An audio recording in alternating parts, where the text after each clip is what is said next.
This guy trying to bring up old stuff. It's not relevant no more. It's not. Some things aren't relevant anymore. Why you get so I mean, some things aren't relevant anymore. Fans, we want to thank you guys for tuning in to the Voice of the Fans podcast. Give yourself a round of applause for being here tonight. This is week 292 of the Voice of the Fans podcast. I really appreciate you guys tuning in. And we're going to get to some sensitive topics. We got a sensitive discussion to have later on in the show, fans. But let's get the show started with a little montage like this. Who am I speaking to right now? Cameron. My name is Cameron. Cam Buford. Hey, it's Peter Rosenberg. I'm hanging on my man Cameron Buford. I'm a Dolphin fan. This is a big year for Tua to prove that he's a franchise quarterback. I'm more a fan of boxing. Boxing is my main sport. All we want to see every year are the best two mothers getting in the ring and getting them. Best team to fight with. Somehow we got away from that because guys are trying to protect their record. Think about it like this: the promoter pays the fighter pays the manager. Okay. So the manager works for the fighter, and the fighter works for the promoter. Okay. Talk about that loyalty for a moment. I'm standing there trying to make a change. You know, get back to the youth, get back to my community and show them that there is hope that you can make it out. You know, only thing is you just gotta be dedicated. You gotta keep your head down and stay on this course that you're heading towards. If you can see, you can believe. So you are lifting weights currently?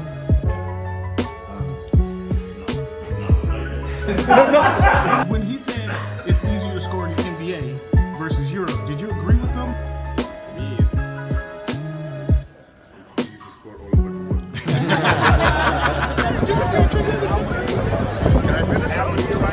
Do you want me to speak or do you want to conduct the interview and answer for me?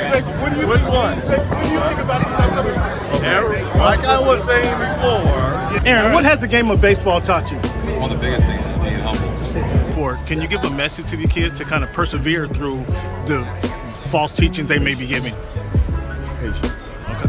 Patience. As the show Voice of the Fan Oh my goodness! continues to I'm in evolve, You were adding some spice to it. it is strictly banter back and forth between myself and Cameron Buford. I enjoy all of it.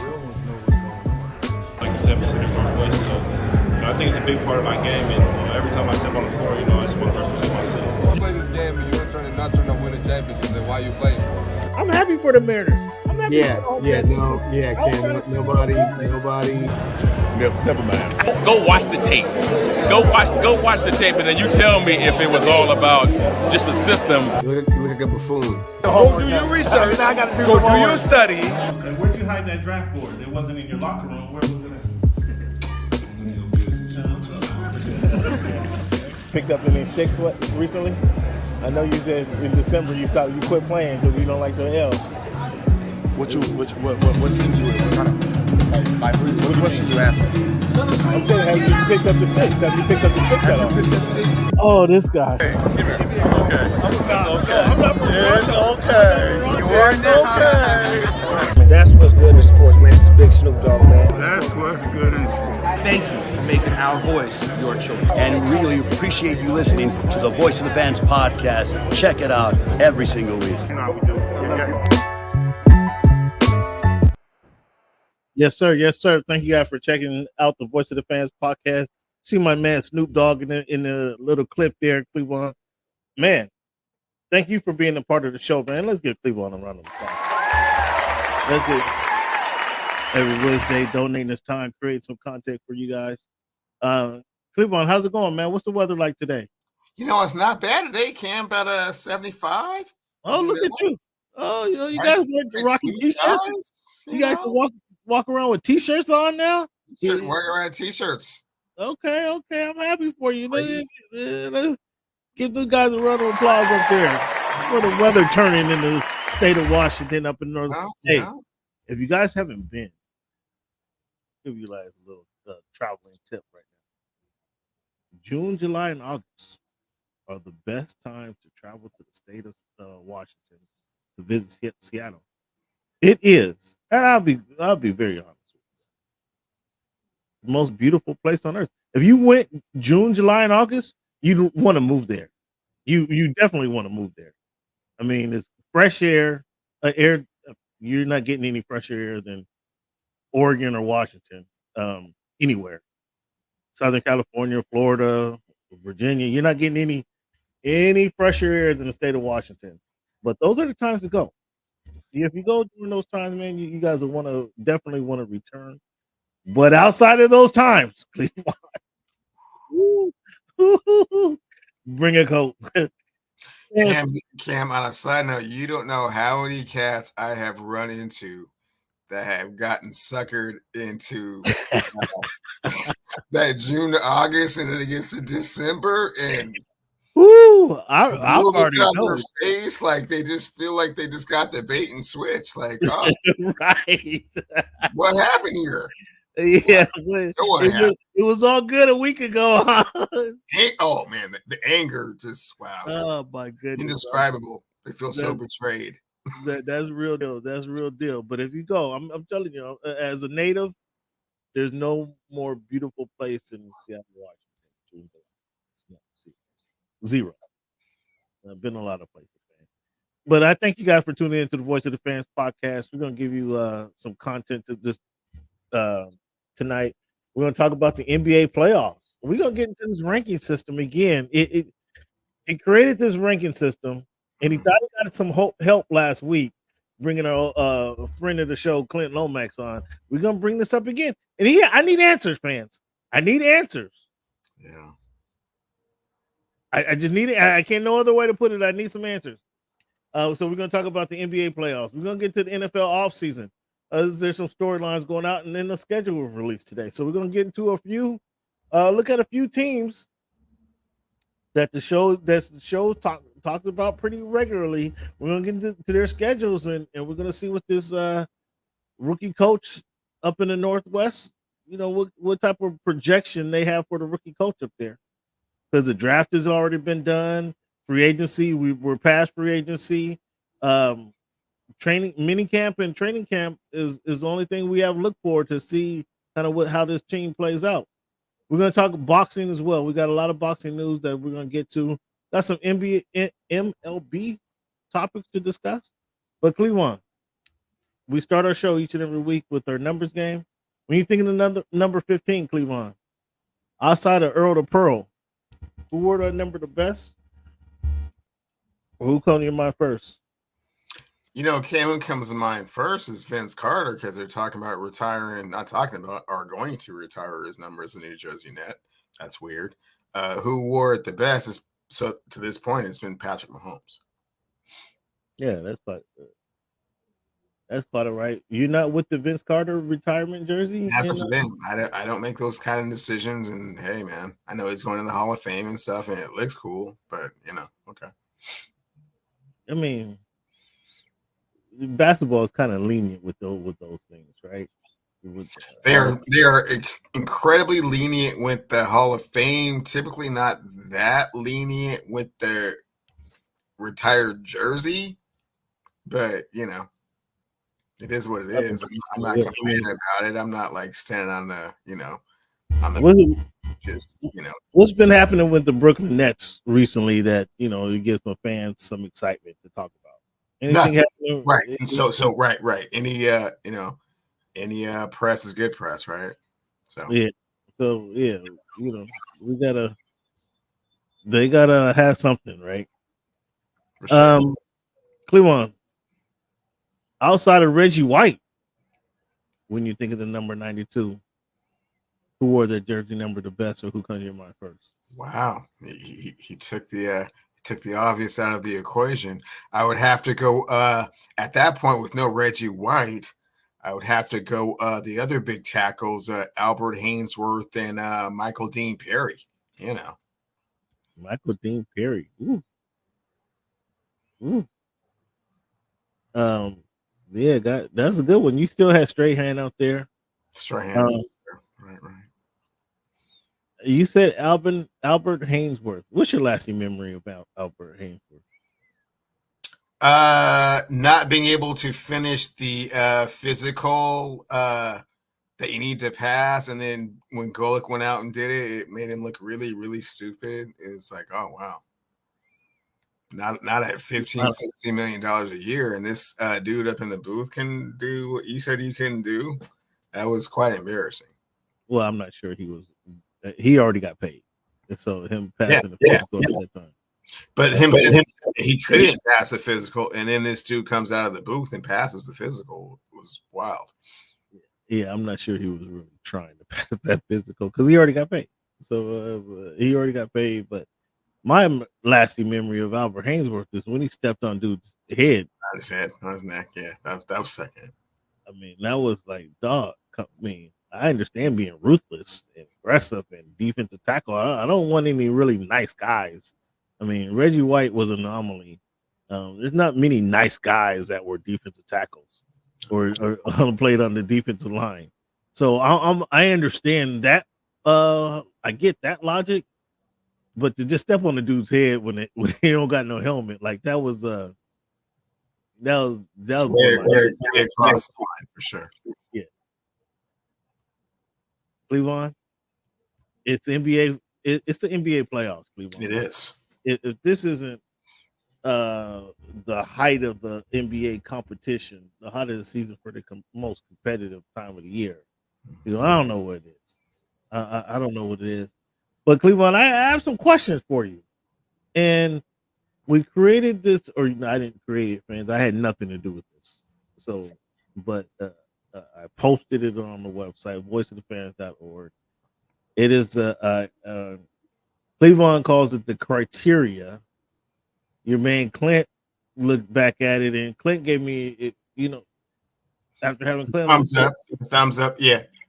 He went back and he identified it as kind of a statistical reference of who's won the NBA title, and I like that. I actually like that description a little bit better because it is just a reference. Well, so where Cleveland fans doesn't like to use stats, he does look back at the history of the NBA finals champions, and it extrapolated this kind of criteria of from those who has won the championship. So he doesn't like stats, but he did kind of twist up the history of the NBA and into this, what would you call it, the criteria formula, or what it takes to win an NBA championship. And so I want to know, and he doesn't, Cleveland, the tennis player, guys, the tennis expert. Have you been on the tennis court recently?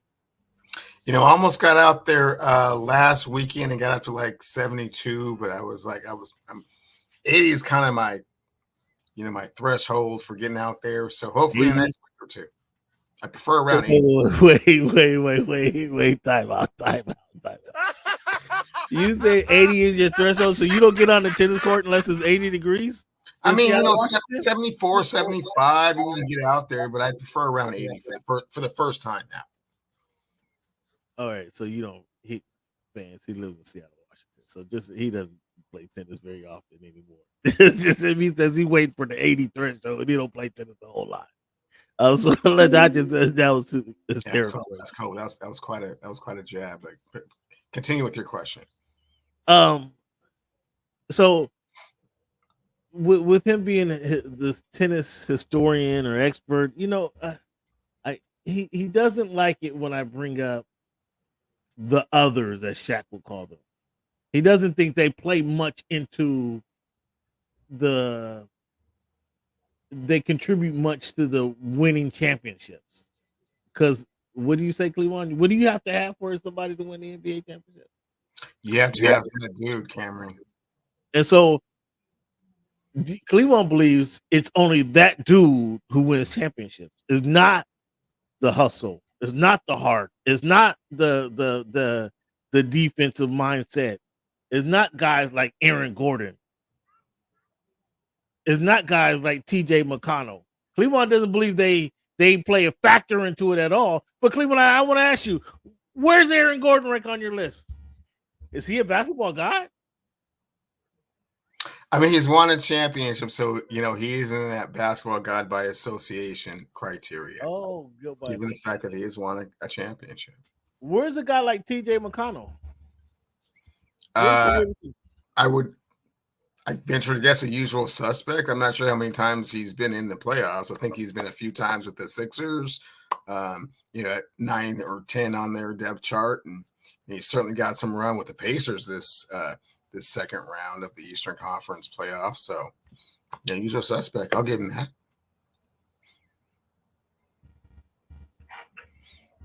So, in what is the series? The series is 3-2. New York Knicks over the Indiana Pacers right now. Correct. In those 3 wins, Jalen Brunson has gone for 40+ points, right? Mm-hmm. I think 40. So he's averaging like 40 to 41 points, like 11 assists. Anybody? I just wondered, Cleveland. Anybody done that for the New York Knicks before? Can I hear you? Is this thing on? No, but Ken, they don't go to the playoffs that often, so slow your roll. I mean, history is history. You can't now say, "Oh, it doesn't matter" because they don't go to. No, I mean, I'm just saying. Sure, I mean, like the New York Knicks, a historical team, a legendary team in the NBA. Cam, they haven't been relevant in quite some time. That's not the question. Didn't your guy, golden shooter, streak shooter, Carmelo Anthony, didn't he play for the New York Knicks? He did. Did he play in the Garden or not? Did they play somewhere else when Carmelo Anthony played there? They played in the Garden, same place. So, did he ever do anything, Mr. Score only? He didn't do. No, he did not. No, he did not. Of the sort. He did not have a stretch where he scored 40 points a game for 3 straight games. So don't sit here and then disintegrate or discount what Jalen Brunson is doing. He's on the verge of going to the Eastern Conference Finals. Something that, Mr. Chili, he went to the Eastern Conference Finals at one time. Now it's time for you to put some respect on Jalen Brunson's name. Do you want to do it this week or next week? It's not going to be this week. I mean, right now it's 3-2. The Knicks are winning, and I don't know if you've been watching the games, but Jalen's looking a little tired. See, here you go. Here you go. Did help me out? I mean, I know Latrell Sprewell played on the team. I know Oakley played on the team. What team are we talking about here, Cam? The New York Knicks. I know there was once a guy named John Starks played on the team. Who on that team scored? Who in the history of that franchise? And what everybody likes to call it. This is not me saying this, but everybody likes to call the Mecca of basketball. Has done what Jalen Brunson has done. Who has done that? Cam, nobody. And in the second round, that is quite impressive. Okay. So far in the first round and the second round of the Eastern Conference Finals in 2024, he's put up some fantastic numbers. So when he single-handedly drags the it's not single-handedly, but when he drags the New York Knicks to the Eastern Conference Finals, and he is the mainstay, the point guard, rivaling. I heard something that was pretty kind of. It's hard to argue, actually, but somebody said he's the best scoring small guard in the history of the NBA. When he's invoking those type of terms, like, when do you, Cleveland? When on your list do you say, okay? Because I've been asking you this since January, and now here we are in May. They're on the verge of the Eastern Conference Finals. When do you decide to, okay, let me take my hate goggles on and actually give this kid some credit? Well, Cam, I'm an NBA aficionado, so I won't even retort or respond to that question. The greatest scoring small guard ever? Wow. Can you even say that with a straight face? Again, maybe you don't really actually know enough about basketball to say that. Again, I was merely repeating what somebody else said. Okay. I found it was interesting. Thank you. You're repeating some ridiculousness that someone else said. and then tried to get me to bite into it. And I said, hell no. I mean, we can have a conversation. Way too much basketball to say something like that, Cameron. And shame on you for even asking the question. Okay, in the second round of the 2024 Eastern Conference. I'll eat that one. I'll eat that one. I just thought it was hysterical, but I'm saying his play is he's playing good enough to evoke that conversation. Was New Yorkers with people in Queens and Brooklyn and Staten and Manhattan. That's it. Oh man, I have little argument here. I have little argument there. That's not my argument. I just want to know when you give the kid credit, though. That's my excuse. What is your excuse for not when he gets to the NBA finals? When he gets to the NBA finals, gets all the so he has to show you now. He has to show you 3 series of consistent play. Yeah, winning the first round and then hopefully getting past the Indiana Pacers. Yeah, no, you got to show me a little bit more than that. So sorry. So the Denver Nuggets, 3 in a row over the Timberwolves. Boy, well, you was ready to renege on your bet last week. The way the Denver Nuggets were looking against the Timberwolves. No such thing. I never did any such thing. Never any such thing. What's that? I said I never did any such thing. You were ready. You didn't have to say it. Was never worried. Was never nervous. I got some texts over here that will refute that. Throw them out there. Throw them out there because I got some texts over here from the Joker too. I don't know if you want me to read that thread. Ooh, the Joker had something to say. I mean, the Joker called in his family, and he got his family back on the sideline, and ever since game 2, the Timberwolves ain't looked the same.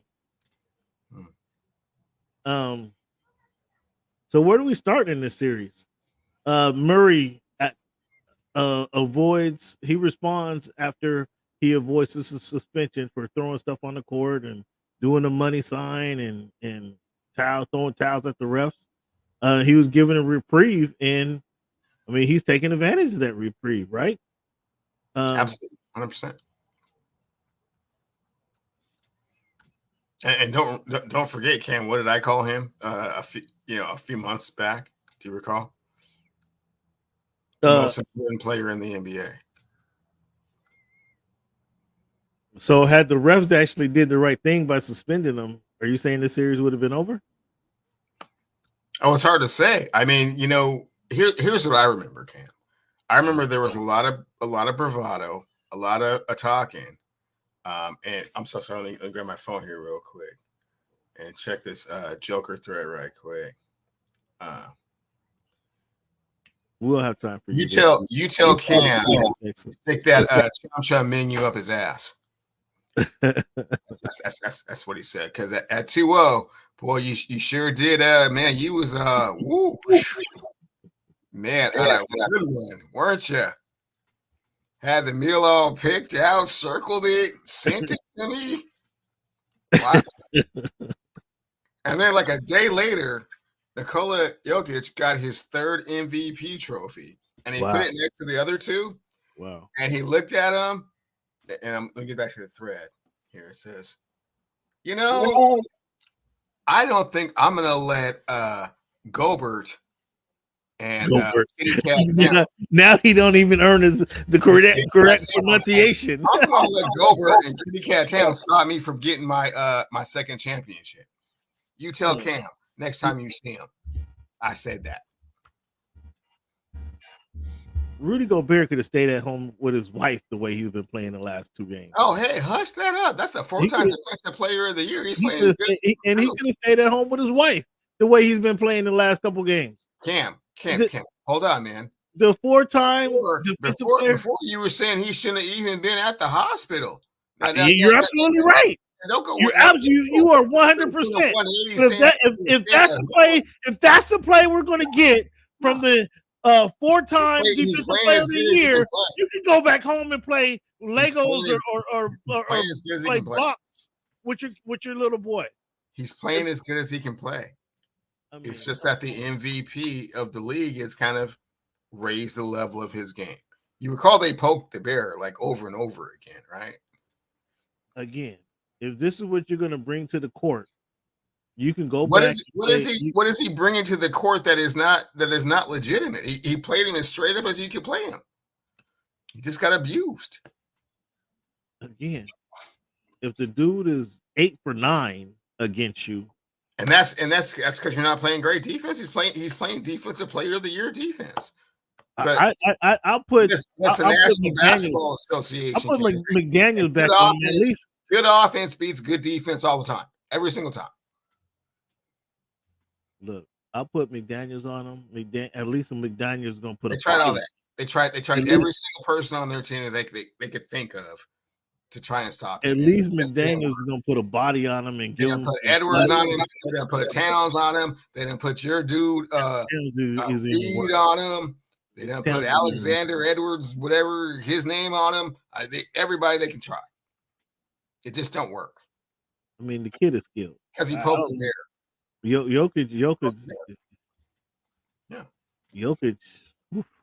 I mean, imagine if he played defense. Imagine like that kid from Connecticut. Imagine if he had the anticipation like Klingon to play some defense. Seriously, could you imagine? Could you imagine if he had the no, that's not what he do, man. He's slow and lumbering. I'm just saying, imagine if he had that anticipation. Boy, but he don't. Come on, man. He does everything else, man. Why are you trying to pick out? I'm just saying he would be the best we've ever seen if he had any of that. Any of that. Like right now, just let him be a back-to-back NBA champion and a 3-time MVP, Cam. Settle down on the back-to-back. Settle down on the back-to-back. Settle down. As you state, it's only round 2. It's only round 2. You got to do it some more because it's only round 2. Yeah. The next series is going to get a little even tougher, right? It's going to even get a little tougher. The next series will actually get easier.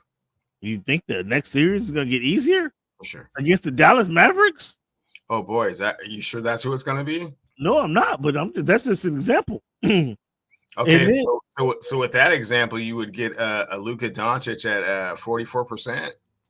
Well, I mean, no, he's not going to be playing Luka, but they'll get a Luka and Kyrie. So you left Kyrie off the list. Oh, well, I mean, Kyrie took 9 shots last game. We're going to get into that. We're going to get into that shortly. Is there anything the Timberwolves can do?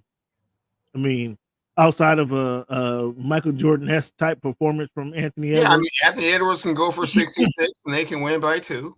That's possible. He's certainly capable. I'm not saying he's not, but I mean, let's also not forget that Mike Conley win by 2. I mean, yeah, that's possible. But let's also not forget that Michael Conley Jr. didn't play last game. If he doesn't play next game, I don't think they win. I think there's any way they win.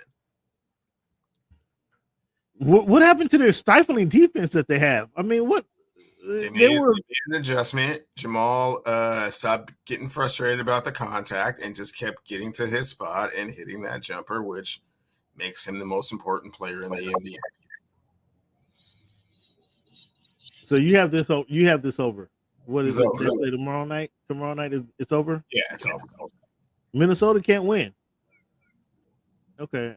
If Michael Conley Jr. is not playing, they absolutely cannot win. And I said the one way they can win is if Anthony Edwards goes for 66 and they can win by 2.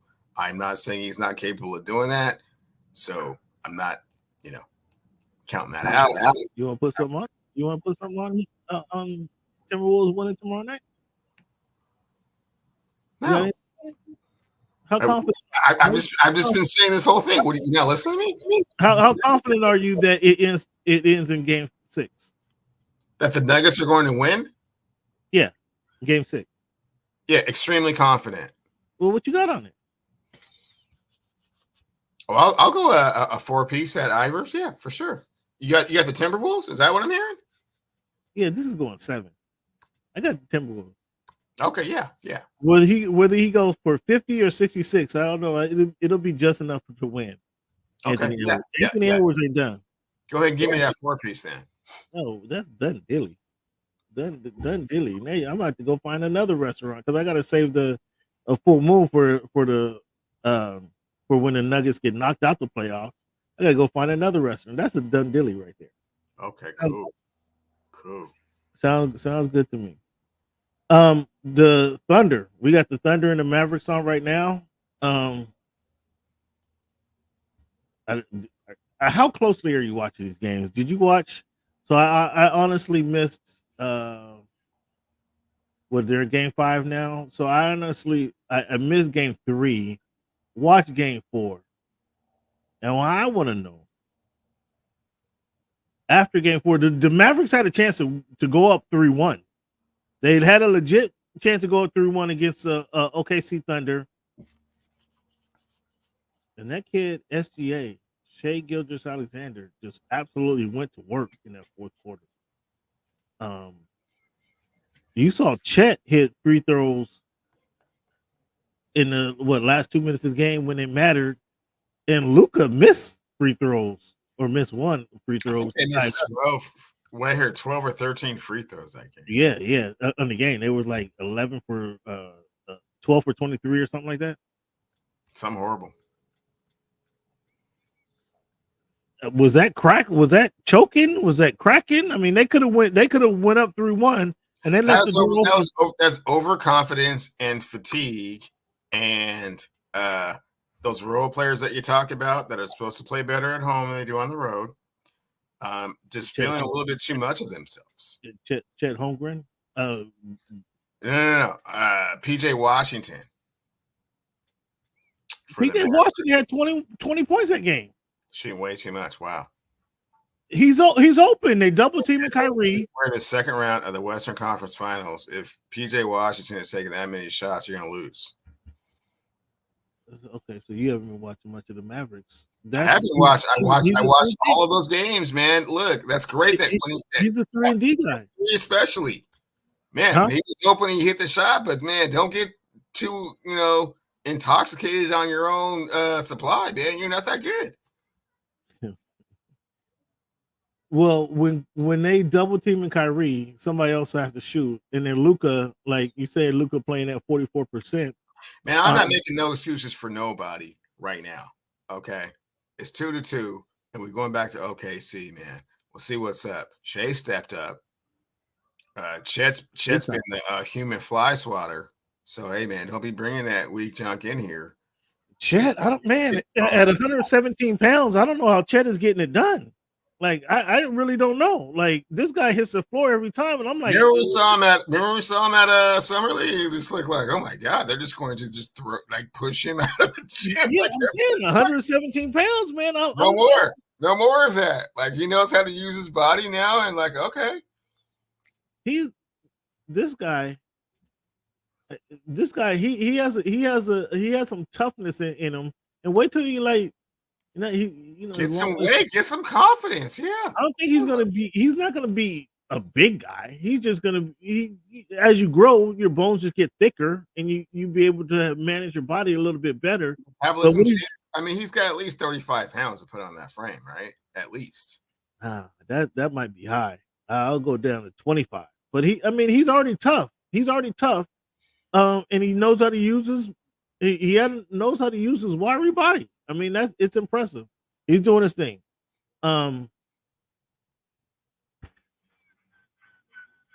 They went 23 from opposite of Dallas. They went 23 or 24 from the line. That showed me something. That this young team isn't scared. They're not shy. They're not running from the moment. Where Dallas is, I was kind of surprised that Luka. Are you more surprised? Well, a couple of questions.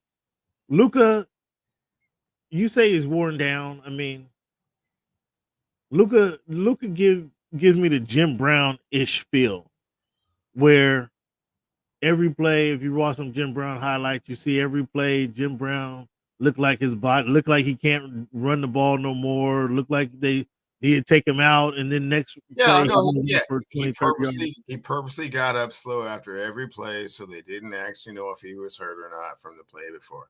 No, man, Luka has some of that. Luka has some of that.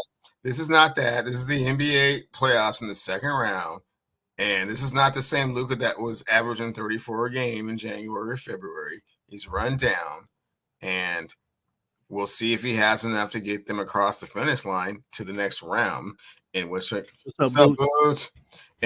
will play the Denver Nuggets. But now, I mean, he's a lot of training room stuff. Are you impressed with Kyrie? Impressed or not impressed with Kyrie turning into a playmaker versus forcing shots up? I wouldn't say I'm impressed with that. I mean, it's cool that he's, trying to get the other players involved. But again, this is not the time for that. This is the time to get down. Who are you? We'll throw the ball out and find out. They brought Kenny the chair that goes up the wall, so you can get on the chair, so you can ride the chair up the wall. They brought that to Kenny Smith inside the NBA, so he doesn't fall going to the board. Oh my goodness! They brought the chair. They gave him the moving chair that slides up the wall. That is cold. Wow. I'm sorry, fans. I just caught that out the corner of my eye. That is cold. But dog, when they had the this is years ago, when they had the jersey retirement number and they had his jersey on a clothesline.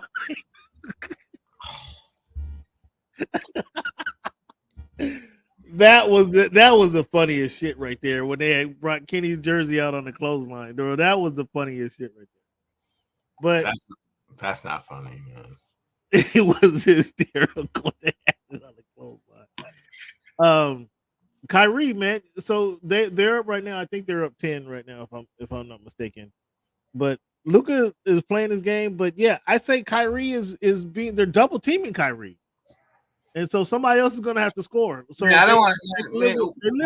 Why you keep bringing up stuff like this, man? It's the second round of the playoffs. Yeah, sometimes you're going to get double teams, man. No, not sometimes. All the time. They've been double teaming. Well, you know what? All the time. And you know what? There ain't no breaks. There ain't no Washington Wizards on your schedule. There ain't no Memphis Grizzlies on your schedule. There ain't no Detroit Pistons. You're just trying to say Kyrie don't have it. Is that what you're going down to? No, that's what I'm just saying that's not an excuse or explanation for not coming through. This is when basketball gods come through.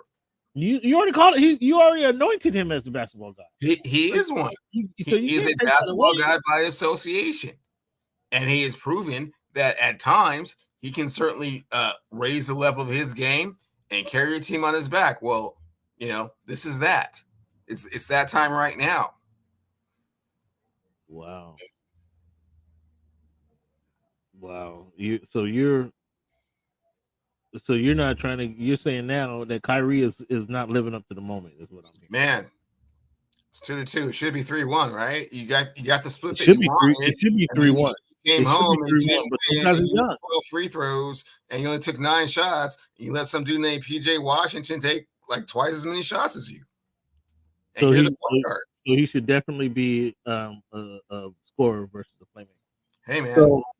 So right now you say Luka needs, and when the team needs scoring and you're like deferring to PJ Washington, that's not how you win championships for sure. So you say Luka is tired. Luka right now is 7-for-11, 17 points at the half. He has 6 rebounds and 7 assists. So right now it looks like he's putting the guys on their back. Kyrie is still 3 for 6. And so what we got for a score, Cam? They're up 10, 54-44. Oh, the Mavericks. Yeah, the Mavericks are up 10. Okay. Well, they slapping Dort and Giddy around in their face. I mean, they're at home, so you can't count the young boys out right now. You can't count the young boys out because they are at home and they showed that they have the propensity to come back on you. And if you slack up, they're going to be right there. The Celtics. I mean, don't even discuss the Celtics. And I don't know what the Cavaliers pulled. I don't know what that is. But word on the street is that Clutch and LeBron, I mean, Jeannie sent Clutch and LeBron essentially to go talk to Donovan Mitchell. You want to see Donovan in a Laker uniform? Not particularly, no. Yeah, well, Clutch is is on the case. These guys, the Cavaliers are so disappointing. I guess it was a close game tonight. It can't be too disappointing. They were missing their best player for 2 straight games. And they were playing, the Boston Celtics. Because for a thigh bruise or something like that, he can't play. Whatever he had, he wasn't in the game for 2 games, and they lost those 2 games. And now the Boston Celtics get some rest. Before they play the Pacers, the winner of the Pacers and the Knicks, this is a tied up series. Or excuse me, the Knicks are up, right? The Knicks are 3-2 going back to Indiana. Going back to Indiana. This is a big game for Tyrese Halliburton. Sure is. How does the in-season tournament play out for these guys? Help these guys in this series, right? It makes absolutely no difference whatsoever right now. Gives them no experience or nothing. No. Can they win this game? Absolutely win this game. How does the Pacers win this game? They control pace. They wear down the Knicks that are, pretty much depleted. They get all of their adrenaline rush from, the Madison Square Garden crowd. They don't play that well in Indiana. So they lost the 2 games there already. One by 30, 1 by 5, 1 by 30. So yeah, I feel that they're going to win this game. Siakam's going to do his thing. McConnell's going to do his thing. Who'd you just say? Siakam and who? McConnell, that one dude, McConnell, he's gonna do his thing. He's gonna throw in his 20. Halliburton's gonna, play in front of his home crowd because he's a homer. And then we're gonna go to Game 7. And then you have the Knicks winning Game 7, I'm guessing. Depends. I don't know. It depends on. Are you ready? Are you ready to go ahead? Go ahead and say it. Go ahead and say you're ready to.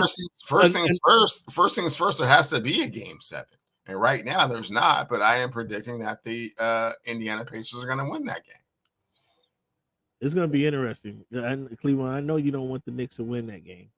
I'm not a Knicks fan, but I know, Cleveland, you don't want the Knicks to win that game and get to the Eastern Conference Finals because you're going to have some explaining to do. You're going to have some adjustments you didn't want to adjust it after. You weren't a believer in January. You weren't a believer in February. You didn't want to believe in March. You didn't even want to believe in Jalen Brunson in April. Now, round 1, you still don't believe.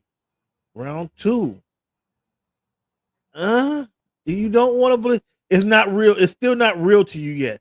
So we went through 4 months of action. And it's round 2 of the NBA final or NBA playoffs. And you refuse.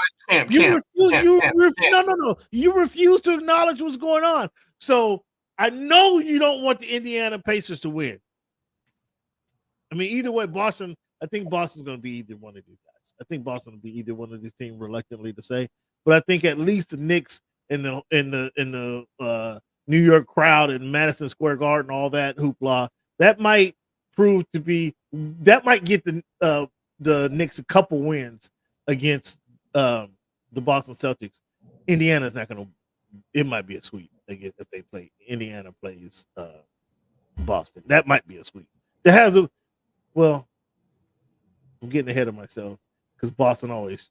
I mean, they always give a couple games away. They gave a game away to Cleveland Cavaliers, so they could give Indiana a couple games. Indiana could steal a couple games. Anyway, I got Boston to beat either one of those teams. But Cleveland, this is important to you. This is. I mean, right now, Cameron, this is important to you because I know you don't want Jalen Brunson in the Eastern Conference Finals. I know that because That means there's some adjustment to your No, absolutely no adjustment. It just means he's doing his best Trae Young impersonation. His team to the you see, you see, I wasn't gonna say his name. I wasn't gonna say that, but you said it. The best Trae Young impersonation, boy. You gonna compare anything Trae Young has done to what Jalen Brunson has already done? Trae Young has gotten his team to the Eastern Conference Finals, and that is something that Jalen Brunson is aspiring. Don't make me play "Go New York, Go New York, Go." Don't make me play that. Why would you? I mean, you can if you want to. Don't make me play that. Don't. I mean, come on. I'm trying to be. I mean, anytime New York does anything, it's just this major thing, even when it's nothing. Even when it's nothing. So I want you to. You're gonna have to stop talking about what Trae Young did that one time a few years ago. After this happens, after the New York Knicks get to the Eastern Conference Finals, you can't mention Trae Young again ever without mentioning Jalen Brunson. That's a done deal. Okay.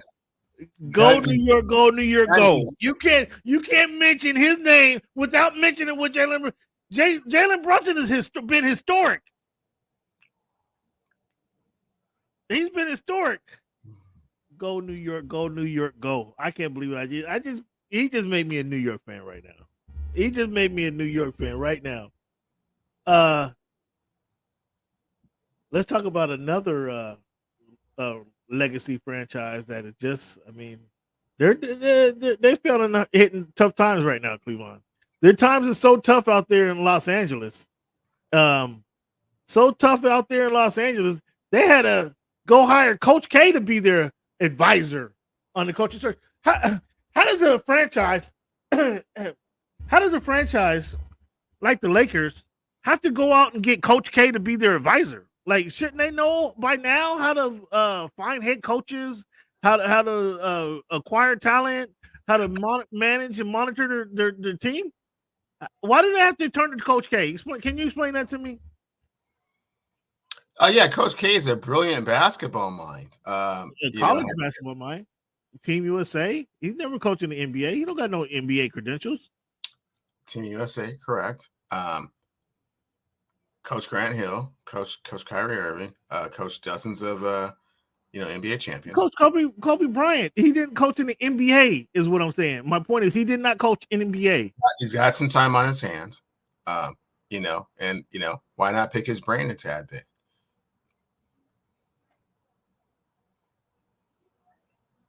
So I found that absolutely historical that they hired Coach K as an advisor on their coaching search. I mean, an organization like the Charlotte Hornets has this advisor. You know, the Indiana Pacers, the Toronto Raptors hires an advisor, somebody they don't want to pay as a coach to come in and do the job that they can't do, like the front office can't do, like i.e. Jeannie Buss or Rob Pelinka. Like, they need help doing their job. That's what Coach K is there to do? The process is the process. I'm not going to critique about how they go about doing it. I mean, ultimately, the goal is to get the best head coach available and possible to fit this franchise right now at this point in this juncture in their, in their middle. JJ Redick was doing the Old Man in the Three podcast, last summer. Then their clutch again stepped up and said, "Hey, JJ, why don't you come do this podcast with us?" Him and LeBron start doing a podcast, and all of a sudden now JJ Redick is a coaching. He's in the running for head coach of the Los Angeles Lakers. Cleveland, what do you think about that? There's part of the interviewing process, Cameron. There's been a lot of names thrown around. Phil Jackson, Pat Riley. There's been a whole bunch of names thrown around. And so when the things finally, Pat Riley was not thrown around as the potential head coach of the Los Angeles. When the dust finally settles, they'll have a head coach. How do you feel about JJ? Let the people know how you feel about JJ Redick becoming your head coach. Not record already saying I would prefer to be Sam Cassell, but whoever they. He don't have no head coaching experience. Excuse me. Sam Cassell doesn't have any head coaching experience. No, and neither does JJ Redick. But Sam Cassell's at least been an assistant coach for quite some time. Yeah, two-time NBA champion, back to back. Three-time NBA champion. So you left. Don't discount what Sam has already done. He's a 3-time champion, sir. Excuse me, 3-time NBA champion. Yeah, get it right. Get it right. Okay. So James Borrego. You don't like James Borrego? He used to work with Magic. He used to work with Michael Jordan. Maybe some of that he can bring some of that. He used to work with Michael Jordan. Is that what you just said? Yeah, he was the head coach for the Charlotte Hornets. Maybe he could bring some of that. Michael Jordan in his executive capacity? Yeah, man, you're gonna cut that out. I'm just saying, maybe he can bring some of that to the Lakers. I don't know. What do you think about that? Boy. Well, then no. I certainly don't want executive capacity. Hell no. So we're down to Sam Cassell and JJ Redick, and you want Sam Cassell, the first-time head coach. So LeBron can walk all over him. Is that what you want? LeBron's not gonna walk all over him. Well, now JJ Redick, yeah, with the Timberlands on, he walk all over him. Yeah, Sam Cassell might quit. Sam Cassell might pull a Magic Johnson if he becomes the head coach of the Lakers. He might pull a Magic in November, or he, depending on how his contract is set up, he might be out of there by February if he's the head coach. The way he won't be taking it. I'm sure of that. Should the NBA be worried about the NFL taking over their Christmas Day, the slate of games, and the eyeballs on? They should certainly adjust their revenue with regards to it, because that slush fund that they usually had on Christmas Day is going to be significantly less than it's been in the past.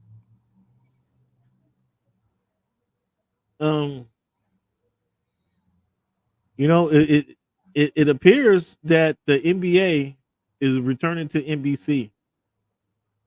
Oh wow, really? This is instead of ABC? No, not ABC. The NBA used to be on ABC or NBC for a while. No. I think in the mid 80s it was on NBC. What's your thoughts on it leaving Turner? What's your thoughts on the NBA leaving Turner and being primarily on NBC and ESPN? That means no more inside the NBA as we know it.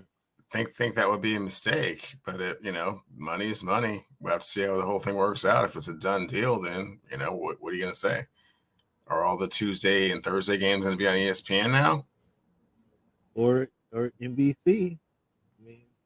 It's kind of hard. It's kind of hard to have regional games on NBC on Tuesdays and Thursdays. They have so much television content that they have already.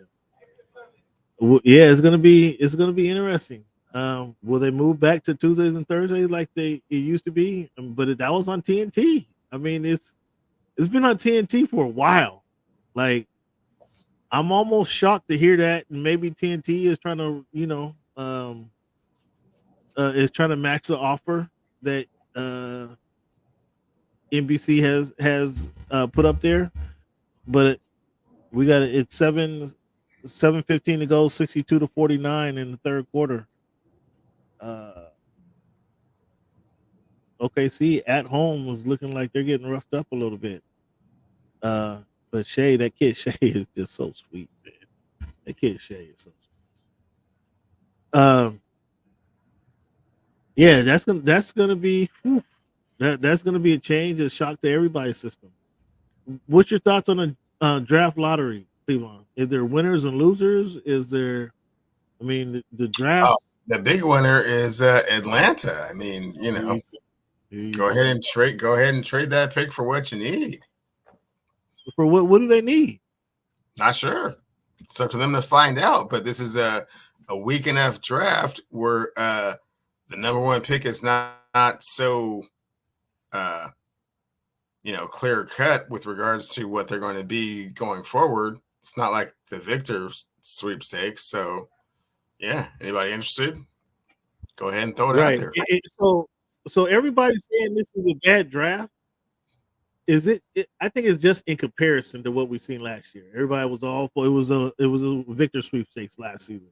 Everybody was talking about that. So they said this is a bad draft. But I want to know, help me out. You clearly like Trae Young and what he brings to the table. They got DeJounte Murray. Do they need a scorer? Do they need a big man? They got Clint Capella. Well, Trae Young's gonna be a Laker next year, so you ain't gotta worry about that. I mean, it's more with regards to what DeJounte Murray is gonna fit, and if it's another big man, I mean, like you said, they already got Capella, so what? 7 foot 7'1" up front, that's great. I mean, is someone going to take less shots over there, or would you just trade it for other pieces? San Antonio, I think, is a winner. They get the number 4 and the number 8. Now, obviously, they're a young team. They got the 3 and the 4. Is that what you said? They got the 4 and the 8. Oh, 4 and 8. Okay. Yeah, so you package that, and shoot, who knows? You say package that? You don't draft? You don't pick those guys? Depends. I mean, you don't get a legit point guard and then a scorer or a scorer. When you have a draft like this is the opportunity to make those type of decisions, man. I mean, I would draft. I mean, Wemby is still young. I would draft. Do you draft the other dude? All right. So would you give Atlanta the 4 and the 8 for the 1, and then draft the other French dude and run like that up front? No. No. The 7-1 and 7-6 that don't work for you? No, because they still obviously that. I mean, if I can get away, let me see. San Antonio, do they have any others in the second round? They got the 35 and the 48. They're not going to buy that. They're not going to buy it. Like one of those guys, they needed one of those draft pick, the 4 or the 8. Like I'm looking for a score or a knockdown shooter. And I need a point guard. I need a legit point guard, whether he's European, whether he went to like the Golden State got that guy from Santa Clara, Baritza, for having a brain fart on dude's name. But they need to scour the earth to get a point guard, a Mark Price-ish point guard. Somebody who has the ability to score, but knows how to get his center the ball when and where he needs the ball. They need to scour the earth for that guy. Whether he's 6'1", whether a lot of people think he's undersized, and he's not going to be able to play in the next level because of his size, but he just has he's a baller, a gym rat. That's what they need for that guy. And then they need a knock him down shooter. Because if they can get that guy to where now Victor can go post up, we saw it halfway through half of the first half of the season. He'd be in the lane open, and guys were like, "Nope, this is my shot." And they would take a jack up a 3, try to go 1-on-1 and jack up a jumper. When Victor just get him the ball, and Victor could just turn with the over his shoulder hook. They need that guy who can just get him the ball, and Victor say, "Okay, I got it." Boom. And an easy, quick shot. That's what they need. And again, if that's a guy who went to University of Tennessee at Chattanooga, just somebody off the radar, off the map, who can just get his guy the ball when and where he needs it. That's what they need. And then a knockdown shooter. There's somebody, okay, Victor, Victor, you're being trouble team. Find him, he's open, and he's going to knock it down every time. I'm drafting those guys. Because now we're going to have for the next 5 years, conceivably, this unit, this little trio, can learn to play together. That's what I would be doing. If I wouldn't. I mean, I don't know who you go get. I'm drafting a player. I'm not looking to go get a veteran. I'm not looking to get. I mean, I don't think they're that one player away from being a contender. So I get that young guy, those guys that they can grow with. You follow what I'm saying? Me personally. What do you do with the? Yeah, go get 7-1, dude, and just make it really tough for everybody else. You can never match up. But I mean, I understand the point guard scenario that you're coming up with, and that makes a whole lot of sense. But there's no point guard in this draft, right? Again, that's for them to do their scouting and research. That's what I'm looking for. That's what I'm looking for. I think Houston at number 3. I mean, they need a scorer. They need somebody to score, or like a power forward, somebody to play down low. Power forward, not a big man. The French guy may go to Houston because they need a low post guy. Who may go to Houston? The French guy may go to Houston, or does he get by Washington? Because Washington drafted the French guy last year, didn't he? He doesn't get by Atlanta, bro. I mean, that's the number 1 pick that you're trading. You're trading for that guy. You're not trading for anyone else in the draft. They're just playing around and they say that they might draft someone else. That's not the truth. I mean, who knows what Quinn? I'm kind of disappointed in what Quinn has done so far with the Hawks. I expected those guys to be playoff contenders as soon as he got there, and they were. They almost got into the playoffs this year. Oh no, like playoff, like they should have been solidly in the playoffs. Like he did okay the first year. He was there half a year. Okay, that's not on you, Quinn. Last year is on you, Quinn. Like they should have been in the playoffs. They were in the what you call it, the playing tournament. So next week, next week's fans gonna be interesting show. It's gonna be an interesting show. Fans, I'm gonna have my Ivers bag with me with the lemonade and the 4-piece. I'm sorry. I'm gonna get the sampler, man. I'm gonna get the shrimp, the clams, the fries, and the cod. It's gonna be amazing. When what happens, Cameron? You're saying that that it's over. That Timberwolves cannot win a game, right? That's the bet. Can the Timberwolves push you to 7 games, right? Correct.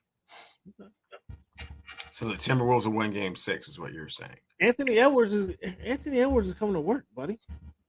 Okay. Edwards, have you heard of that kid? I have. Okay. All right. Well, clearly he didn't have your attention. I think Nikola Jokic is coming to work too. Yeah. Yeah. Okay. We'll see. I think Jamal Murray said he's gonna pick up that shift as well. So 71-56, 4 minutes to go in the third quarter. Dallas is trying to establish themselves. That's a very bipolar series over there, isn't it? Like you just don't really know what's gonna happen, do you? You don't, but you gotta stay tuned because Shai Gilgeous-Alexander TV, but at the same time, it's like it's kind of unpredictable. Like the things that are supposed to happen don't happen, and then when the things that are supposed to happen shift venues, all of a sudden it's happening. Like all of a sudden Luka's got what 30 tonight. It's like, come on, man, where you been? I mean, those couple nights help. But let's see what Luka got on the board right now. Luka 20 points, 8 for 15, 3 for 7 from deep, 8 rebounds, 8 assists. So he's working a triple double. And Shai Gilgeous-Alexander, I mean, he figured out Lou Dort apparently. He figured out Lou Dort. Rebounds 32-24 for Dallas. Offensive rebounds, they're up. They beat them by 2. They just they look like I can't watch the game, all the game, but it looks like they're just feeling better. They finally Williams just hit a 3, so knocks his lead down to 11. Let's see if these guys come back. Yeah, I keep my eye on it, fans. Thank you guys for tuning in to the Voice of the Fans. What'd you say, Ollie? Oh, he's with you. He thinks they'll push. Yeah, that's all I want, Ollie. That's all I need. Like I said, I got to go find a restaurant now to for Cleveland to send me to. So I'll have some food. Yeah, don't look too hard because it ain't happening. I mean, he just said, my man just said, what up, Ollie? He just told you. That's cool that he's on your page, man. He's on, he feels the same way. But I'm just like, hey, don't waste too much of your time researching other things, because it's just gonna be Ivers coming to me. So it looks like the Lions ain't wasting no more time. They found their guy. 4 years, $212 million, 170 guaranteed. The Detroit Lions paid Jared Goff. Are you okay with that? You happy with that? Or, I mean, what should Lions fans think about that signing that contract? 100% okay with it. I mean, look, they could have been in the Super Bowl last year if the coach wasn't feeling himself so much and didn't understand down and distance and points on the board in a championship game. So yeah, run that back with that team. Even more talent than last year. 4 years, $212 million. Well, that's the going market, and you know who is the most happy about hearing about that contract, Cam? You know who's most happy about hearing about what Jared Goff was able to get? Look. A cat named Tua Tagovailoa. Oh boy, I dare you to pay me less than Jared Goff. I absolutely. Jared Goff been to a Super Bowl. I dare you to lick that pole. He's been to a Super Bowl. He's been to 2 conference championships, 2 NFC championships in his career. Twice. Wow. So say what you want. He's been there twice. Don't be sticking up for Goff and his agent just because you don't want to give Tua the money, man. The contract's already the benchmark has already been set. The benchmark has been set. Yeah. If you don't come 260, I mean, we're not even, man. What are we talking about here? Why are you spitting in my face? I don't understand. It's gonna be a thank you, but no thank you. That's what it's gonna be. Quarter billions been thrown around down there in the 305. Thank you, but no thank you. You heard Scott Hanson break it down. Tua, this is a big year for Tua. Said that 5 years ago, Cameron.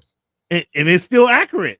It's still accurate. Clearly, my man Ross has the same concern. It's a big year for him financially because he's going to get that $200 million guaranteed. Yeah, it's a big year for Tua from that perspective. But hey, man, he's shown enough. No, he hasn't actually. He hasn't won. He didn't beat a winning team last year. The team he's the quarterback of did not beat a winning team last year. You expect me to pay you $260? He didn't beat one winning team. Not one winning team. 0-for-6. Not one. So they won 11 games or 12 games? 12-5?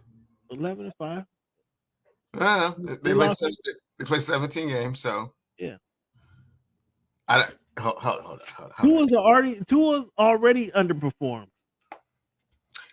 Worse than Russell. I mean, I don't know who's gonna look worse than Russell. They didn't beat a single team. Look at the schedule. They didn't beat a single winning team last season. Didn't beat the Bills. Didn't beat Kansas City. They were close. Lost to the Bills, obviously lost to Kansas City in the playoffs. Who else? They beat the Cowboys. Okay. They did beat the Cowboys. They beat a team with a winning record, a playoff team. You see how you try to twist your arguments around just to make more drama, but it's not true. They beat a winning team. They beat a playoff team. I don't know that the Cowboys had a winning record when they beat them. I don't know that they had. And what else? And what else? What else happened, Cameron? I'm just saying. I don't think they had it. If you look at not a winning team in December. I don't think they beat them when they had a winning team when temperature was below 50. I mean, why?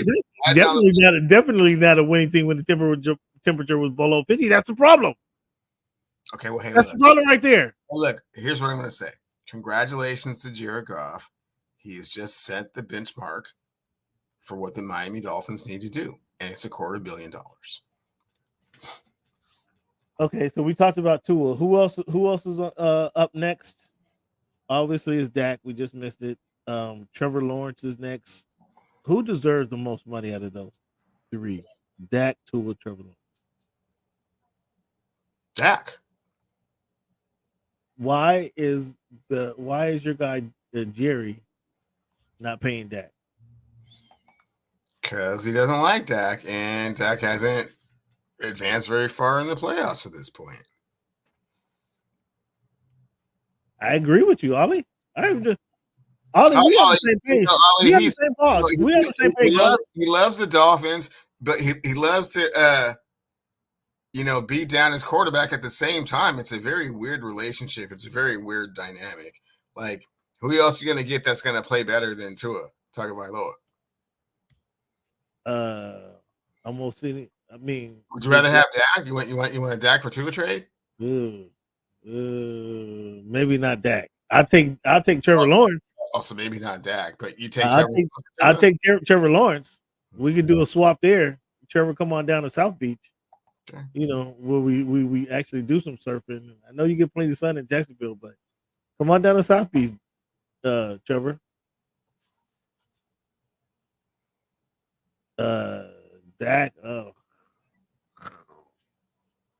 I mean, Dak like Tua hasn't proven to get it done, so he hasn't proven to be able to get it done. At least Trevor hasn't been. All things haven't been on his shoulders where he has not gotten done. Dak has been in that situation. Tua, like you said already, Tua ain't getting him to the bowl. Regardless of if they paid him $30 million, he ain't getting him to the bowl. I just don't want to pay Tua that money because I haven't seen it from him. Yeah, not only has he been injury prone. I believe he threw for over 4,000 yards last year and over 40 touchdowns last year. He led the league in passing. But he lost. He didn't do it when he counted. You saw those playoff games. Stop playing with me. It was negative 44 degrees out there, Cameron. Good Lord. Okay, what you want me to do? I saw number 15. I saw the guy you mentioned earlier who wore number 15 on the other side in red.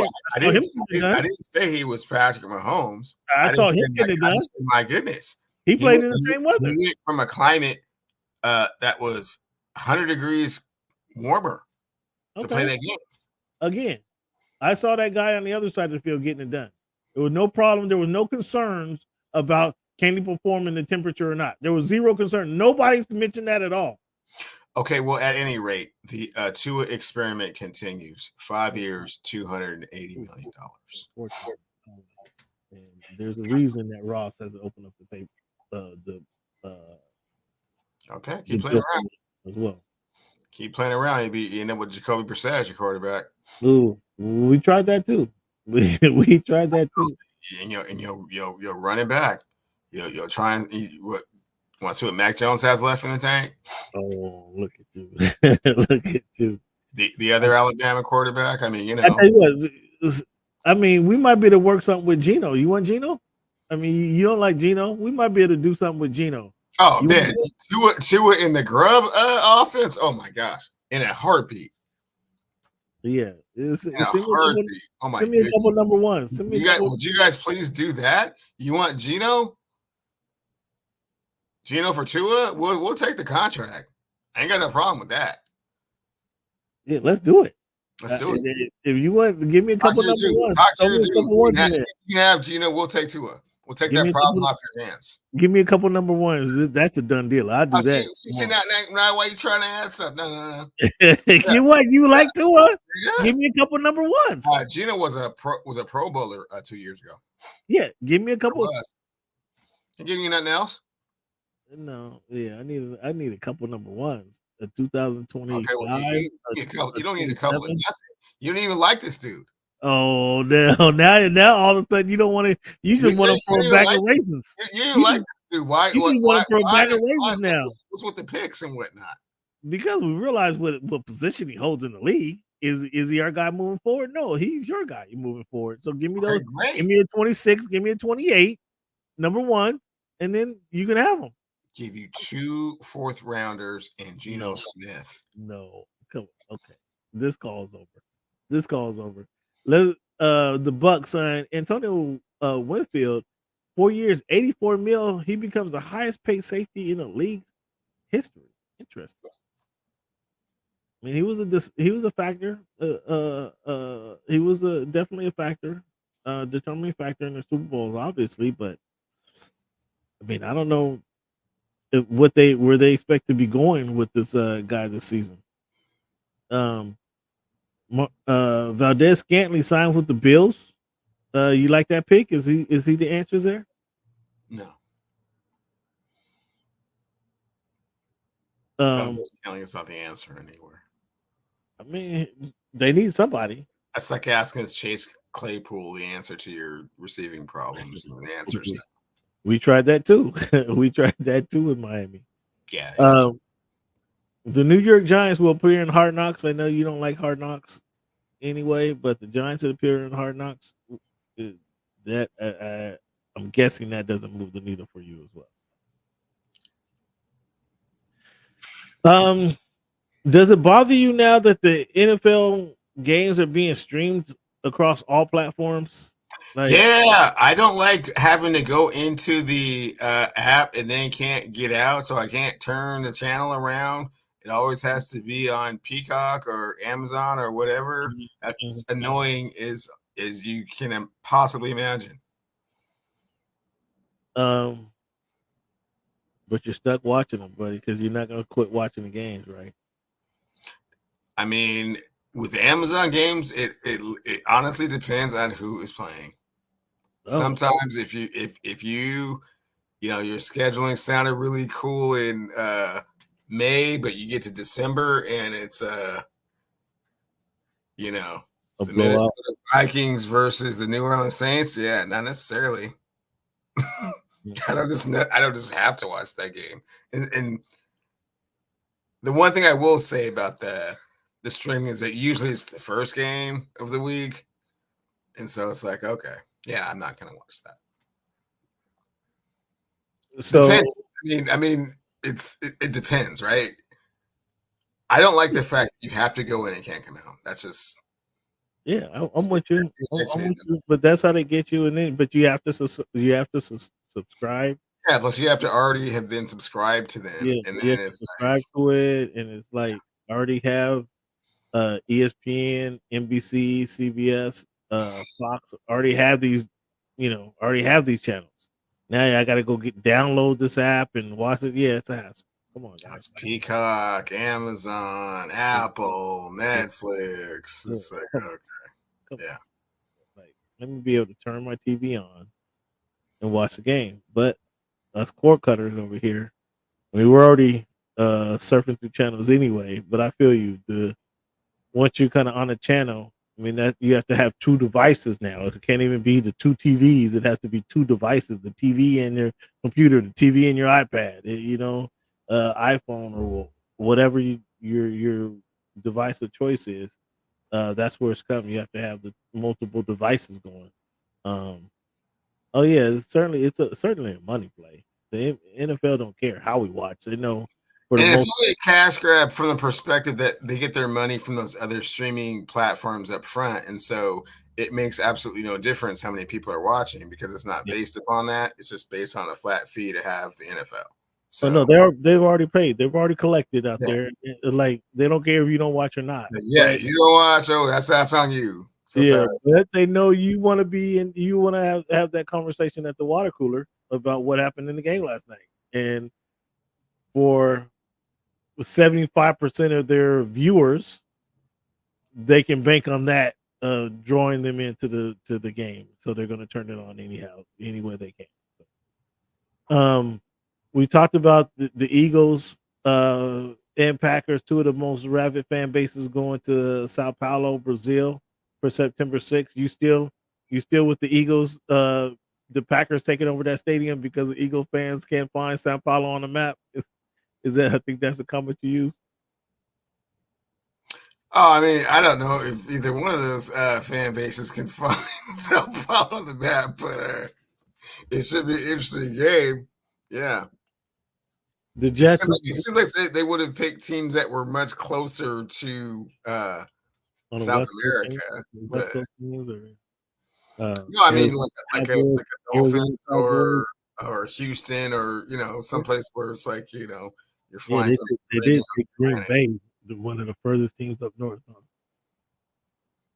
I really do think it was because of the fan base. Like they're banking on one or both of those fan bases getting to Sao Paulo. But I think they're banking on them, even though the tickets are going to sell either way. The Jets and Vikings play in London. They got 5 international games this season. I mean, the Jaguars are in 2 of them. Jets play the Vikings in London. The Jaguars doing that back to back again this year, right? Yeah, it is back to back. Actually, the Jaguars played the 13th of October. They play the Bears 13th of October, and they play the Patriots on the 20th of October in London. Okay. Yeah. Khan said he has no plans to move the team, but okay. Second time he didn't gone back to back. Yeah, I think they'll find their way down there, Sao Paulo. The Giants and the Panthers. What a terrible game for Munich. Giants and the Panthers. Yeah, it's probably some very poor franchises. And what week is that? That's a November 10th game. Yes. So they'll be like 2-8 against 1-9, something like that. That'll be bad. That is a terrible game to send out as to get people to buy in to your product. The Dallas Mavericks look like they're comfortably in hand in this game. It's an 18-point game here. Just the start of the fourth quarter, if I saw that correctly. Christmas Day games: the Chiefs and the Steelers, Ravens and the Texans. Yeah, they're rebuilding, but I mean, come on, you don't want to watch them rebuilding in Carolina. You think the guys in Munich, Germany, want to see them? I mean, they're going to play. They're going to show up because they would prefer a finished product. Yeah, as opposed to a work in progress. New coaches and not quite sure, and short quarterbacks. But we'll see what they can do. You never know. Every season's different. Maybe this new environment, everybody is 0-0 right now. So do you tune in for the Chiefs versus the Steelers or OKC versus Dallas on Christmas Day? Or the Lakers versus Golden State on Christmas Day? Or the Lakers versus Boston on Christmas Day? Or Miami versus Boston on Christmas Day? Any of those games, any of those hoop games, NBA games get you, or it'd probably be San Antonio playing. Who are they going? San Antonio going to play OKC. Now that might be actually worth. I'm watching the San Antonio Denver. I'm watching the San Antonio Los Angeles Lakers. I'm watching a Denver Celtic. Yeah. I'm watching that. Over the Chiefs Steelers on Christmas Day, coming towards the end of the season. Towards the end of the season, you're watching NBA over NFL. I mean, we're flipping back and forth, but I'm trying to say primarily it starts with the NBA. Ravens Texans. Like San Antonio OKC. Chet versus Wemby. Chet versus Wemby or CJ versus Lamar. I'm probably going to have to go CJ Lamar. Ooh. I mean, the NFL is throwing some daggers at you. Yeah, they're being very cruel about this. Yeah, they're throwing some daggers out there. Boy, like those games, I mean, those Chiefs versus Steelers, you're going to want to watch Patrick Mahomes, and you want to see what the Steelers are doing. I mean, by this time it might be the young boy playing over Russell, but you want to see what they're doing. And then CJ and Lamar. CJ and Lamar is a rough like one, that's almost must see TV right there. That's almost must see TV. That's the steamroller. Yeah. I mean, yeah, but if you have Otis, if you got San Antonio you got Chet versus Wemby, are you watching Chet versus Wemby or CJ versus Lamar? Which are you picking? And it depends on what my fantasy team is doing as well. I mean, I'm not gonna lie. If my fantasy team got a bunch of stuff going, I mean, Chet and Wemby in the 30th game of the season. It's not. No. Chet Wemby that's not even the 30th game, and that might be the game 20. By Christmas? No, they start in September. They start late October. I mean, they might be. What they're playing 10 games a month. November, December, they're game 20. That's game 20 around there. It's still early in the season. October and November, and then you're on Christmas, so it's game 30-ish. I think it's more like 20-ish. But Chet Wemby, yeah. See, I mean, you got to think about that one though. Yeah, think about that one. Yeah. Well, the NFL is making it really, really hard. Yeah, they're making it really hard. So it used to be easy. It used to be like, man, we're just going to be watching hoop all day. It'd be great. Now right. Right. No, it's like we got something else. Now it's like decisions, man. 8:50 to go, 89-74, 15-point lead. Hardaway. I'm definitely down to watch Embiid Joker. I mean, I'm down to watch that for sure. Yeah. I mean, there's some. The NBA can compete.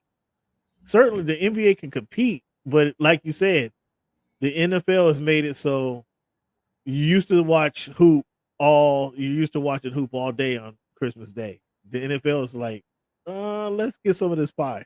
Let's get a bite of this apple. It is pie, as a matter of fact.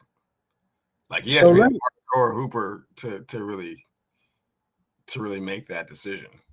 So let's look at your schedule right now, Cleveland. Let's go through your schedule and see your NFL schedule and see what kind of you're thinking about. Now, I'm not gonna hold you to this. Okay. Maybe I will, maybe I won't. But right now,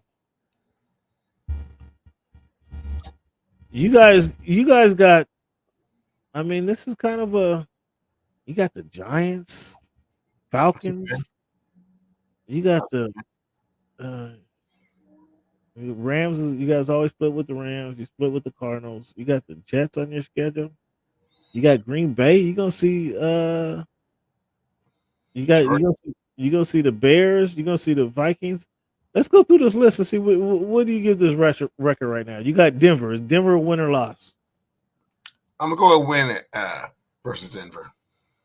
Yeah, it better be a win, boy. If you got to open the season 0-1 against the Broncos, whew. The Patriots, win or loss? That's a win. You welcome the Miami Dolphins and Tua Tagovailoa, and that's a loss. You got that trio right there. That's an L right there. The Detroit Lions. That's a loss. The New York Giants. I think we get that one. That should be a W. You got the San Francisco 49ers. That's a loss. The Atlanta Falcons. I think we might be able to get them. You got okay. Let's give you a W. The Buffalo Bills. It's a loss. You'll beat Atlanta, but you lose to Buffalo. Right now, you're 4-4, 8 weeks into the season. Okay. You got the Los Angeles Rams. We know you'll split with them, but you got them at home on November 3rd. Then you go on a bye. You got the San Francisco 49ers. It's a loss. Ooh, you're 4-6 right now. 10-point game in OKC right now. Shea just hit a 3. Who did I say? You got San Francisco, right? You got the Cardinals November 24 at home.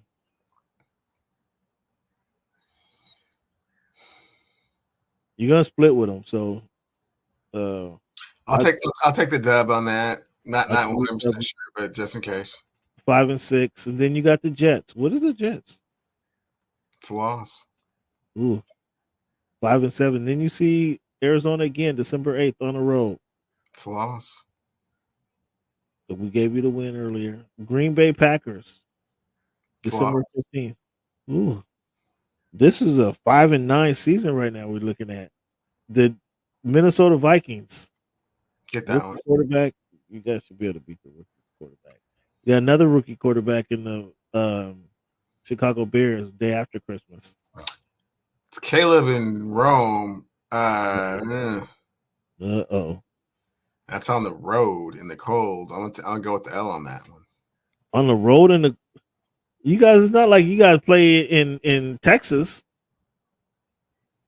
It's not like it's Chicago weather around here ever. So, and certainly not December the 26th. So, and then you finish with the Los Angeles Rams. We gave you a win, or we gave you a loss at home. Is that a win? Do you get to 7 wins this season? I'm gonna go with a win and say 7-10. Ooh, 7-10 for the Hawks. Are you happy with the 7-win season with the young with the young head coach? I am happy with the 7-win season. If any better than 7 wins, I will be pleasantly surprised. Wow. You hate Geno, don't you? Tell the fans you hate Geno. I hate Geno. Just tell the fans you hate Geno. I hate Geno. My goodness. Geno, you got Geno getting 7 wins. Come on. If they go 7-10 and Geno starts all these games, that's it for Geno. That's it for Geno. He gave him 7 wins. The boy, you just hate Geno so much, don't you? I mean, what did he do to you? Did he steal dinner? Even anything me personally, it's just he's not a very good NFL quarterback. I mean, he has flashes of brilliance in that one.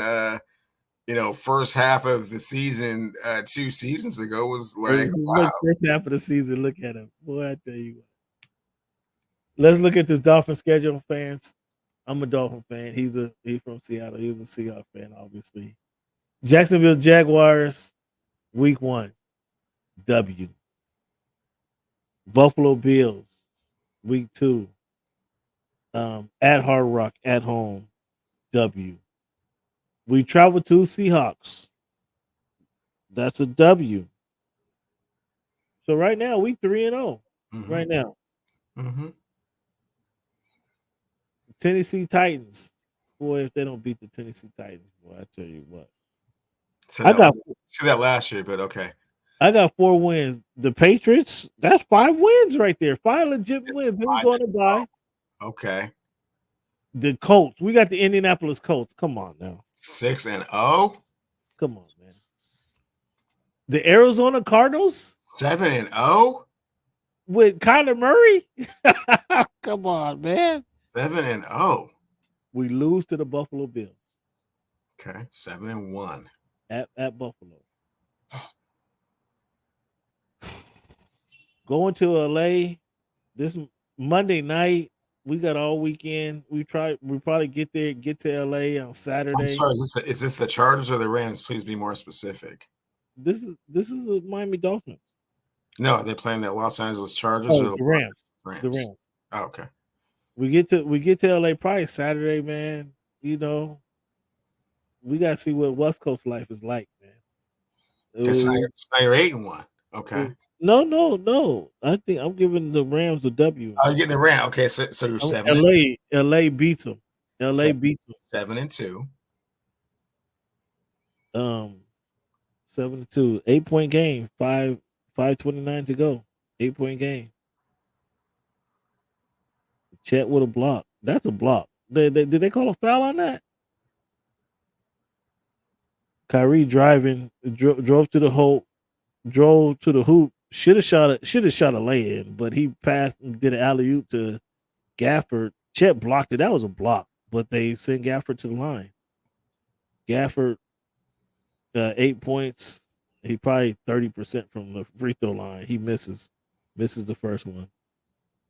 5:29, 8-point game, 81-89.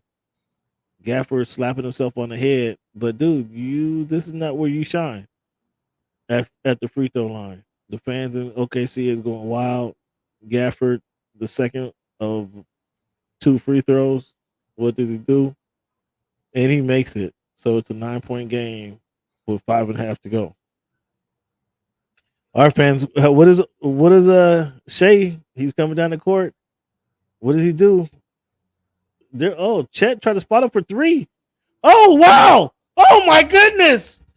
Chet fake like he's shooting a 3, drives to the hoop and dunks it on the whole Dallas Maverick squad. Chet for the 11th point of the game, 10th and 11th point of the game. Oh my goodness! So now it's a 7-point game. Luka has it at the top of the key. Oh, there is a foul. They don't call the moving screen. But then, who was that? Who hits the three? PJ. PJ hits another three in the corner. Makes it a 10-point game. PJ Washington, 7 points, 7 shots tonight, 8 points on 7 shots.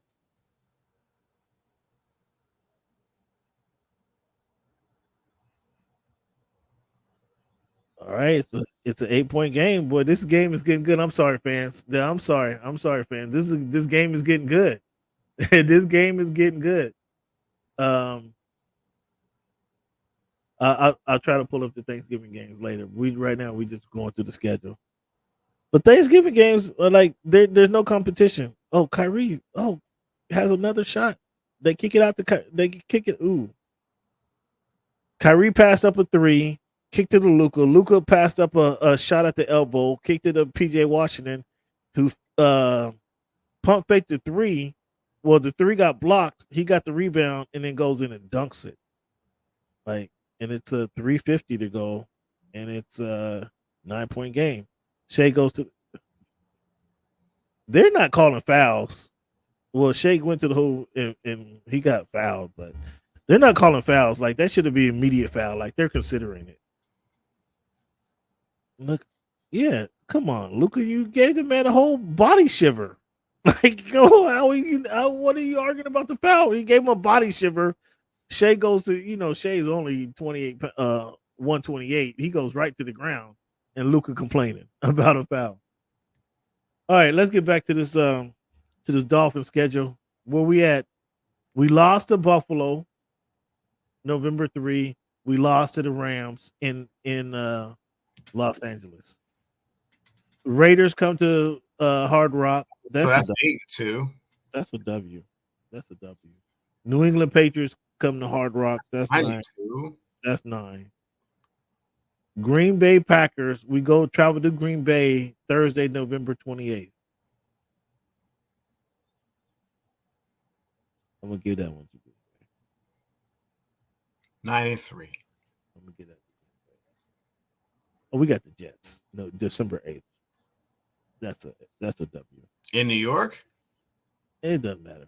It's in Hard Rock, but it's in Hard Rock, December 8th. Is that Hard Rock? Okay, so 10-3. Okay.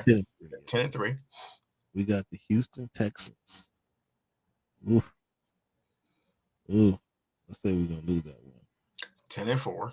I think Ryan D'Amico's circled this game on his calendar. San Francisco 49ers come to town December 22nd. 10-5. 10-5. At Cleveland Browns, December 29th. See why Goodell thinks he's slick, man. At Cleveland Brown, December 29th. Man. 10-6. 10-6. And this is see, man.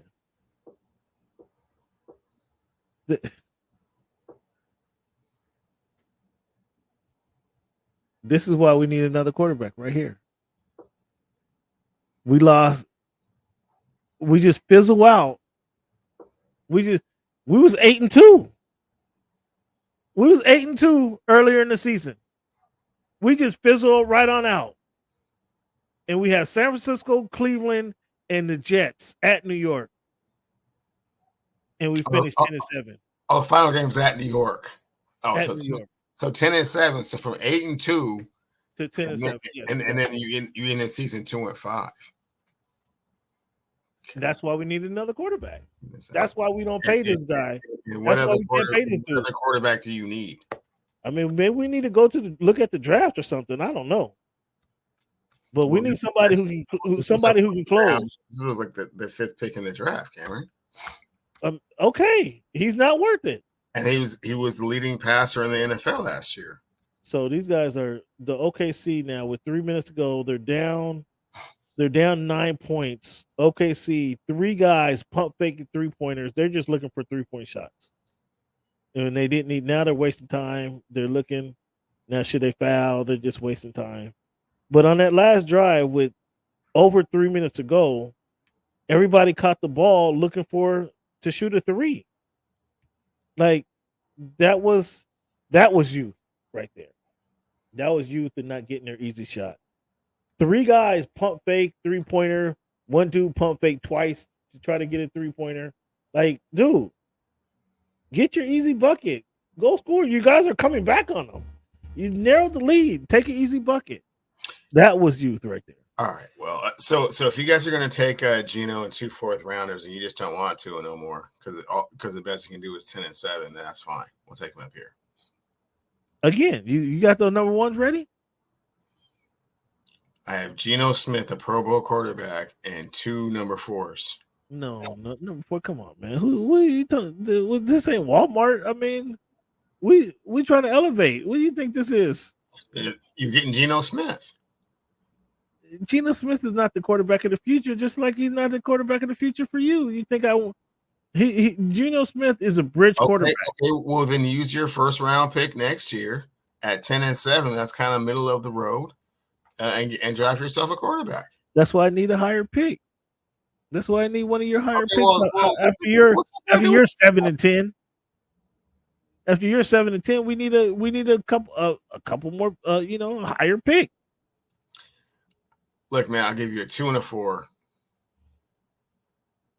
You know what? I might take 2 2s out of you since you want to drive a hard bargain. I might take 2 2s out of you. Okay, well, hey man, call Snyder. Set it up. So 10 and 7, we falter at the end of the schedule. 10 and 7, mate. That's right on the fence of making the playoffs. Right on the fence, exactly. And you want me to pay a dude who has us right on the fence of making the playoffs? I'm paying him $50 million. Yeah, now it's over. Well, I mean, like for example, the Los Angeles Chargers are paying Justin Herbert $50 million a year, and they ain't even make the playoffs. Well, there's no question of what he is. Are you questioning the effect of Justin Herbert? Are you questioning him? I'm just saying that would you not want Justin Herbert on your squad? $50 million that didn't make the playoffs. That's all I was saying. So let's look at this schedule real quick. So 10 and 7, the Dolphins are 10 and 7, and again, they were at 8 and 2. They were 8 and 2, and they go 2 and 5 the rest down the stretch. That quarterback does not deserve $50 million. Okay, you and I can look at this. You and I can look at this in May. But he does. Project how this season goes. Why. Here's why. He doesn't. No, because he's right on the cusp of making the playoffs. Right on the cusp. I'm paying you $50 million. I need to be comfortably in the playoffs. I need to be contending for a championship. I need to be contending for an AFC championship. And that was a very pessimistic 2 and 5 down the stretch. Suppose they go 3 and 4. And in the season 11 and 6, they're almost guaranteed to make the playoffs. Maybe the Bills aren't as good as you think. Again, we're looking at this on May 15th. We can project what's going on. I need guaranteed playoff action. I don't need a potential playoff game. I need guaranteed. Here's what I'm saying. The market will bear $50 million for a team that doesn't even make the playoffs. And you keep wanting to bring these guys up. Actually, 2 times. The Bengals didn't make the playoffs last year either. Again, you're trying to compare Joe Burrow to a so your argument is you don't pay a quarterback that's on the fringe of making the playoffs that much money. And I'm saying, well, yeah, actually you do, because here's 2 quarterbacks making over $50 million that didn't even make playoffs at all. But it's not all on the quarterback. It's been proven. We're not going to get into why the Chargers are putting it all on Tua then. Because he has the tools he needs. Been nothing but good to you guys, man. I don't really understand. Again. I'm paying my guy $50 million. Like I need Herbert to stand up right now. So let's look at Herbert's schedule and see what he's going to do. Week 1, the Raiders. They're at. We'll be optimistic about this. Yeah, we'll say a win. Yeah, that's a W. At Panthers, W. That's 2. At Steelers. Nope. You say no? 2-1. At KC. 2-2. No, excuse me. They got KC at home. 2-2. Mm-hmm. They'll split with KC. KC. But early in the season might not be the time to get. They'll split. They got the Broncos at week 6. Give them a W. Wait, okay. Is there a bye in there somewhere? The bye week 5. Okay, so they 3-2. Okay. They got the Arizona Cardinals week 7, Monday Night Football. We'll be optimistic. 4-2. New Orleans Saints week 8. We'll be optimistic. 5-2. Cleveland Browns week 9. 5-3. November, the weather has a turn. You got them you got a losing to the Browns? Mm-hmm. Tennessee Titans 6-3. Cincinnati Bengals 6-4. Baltimore Ravens 6-5. Atlanta Falcons 7-5. Kansas City Chiefs 7-6. I gotta give them one W. Okay. They'll split with the Chiefs. 8-5. 8-5. Tampa Bay Buccaneers 9-5. Look at you. Denver Broncos 10-5. They finished the season with the New England Patriots at New England,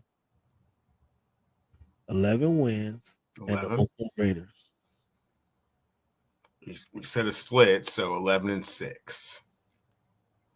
11-6. That's a good schedule right there. I mean, that's a good schedule, and Herbert gets them into the playoffs. What do you think about now that talk again? We're doing this in May. Herbert gets them into the playoffs. You still want to bash Justin Herbert, or now 11-6 doesn't get you in the playoffs? In the AFC, I mean, it's possible. It's a good shot. They have the tiebreaker. They have the exact same record as the Miami Dolphins. I mean, theoretically, 10-7, give or take a game. Okay.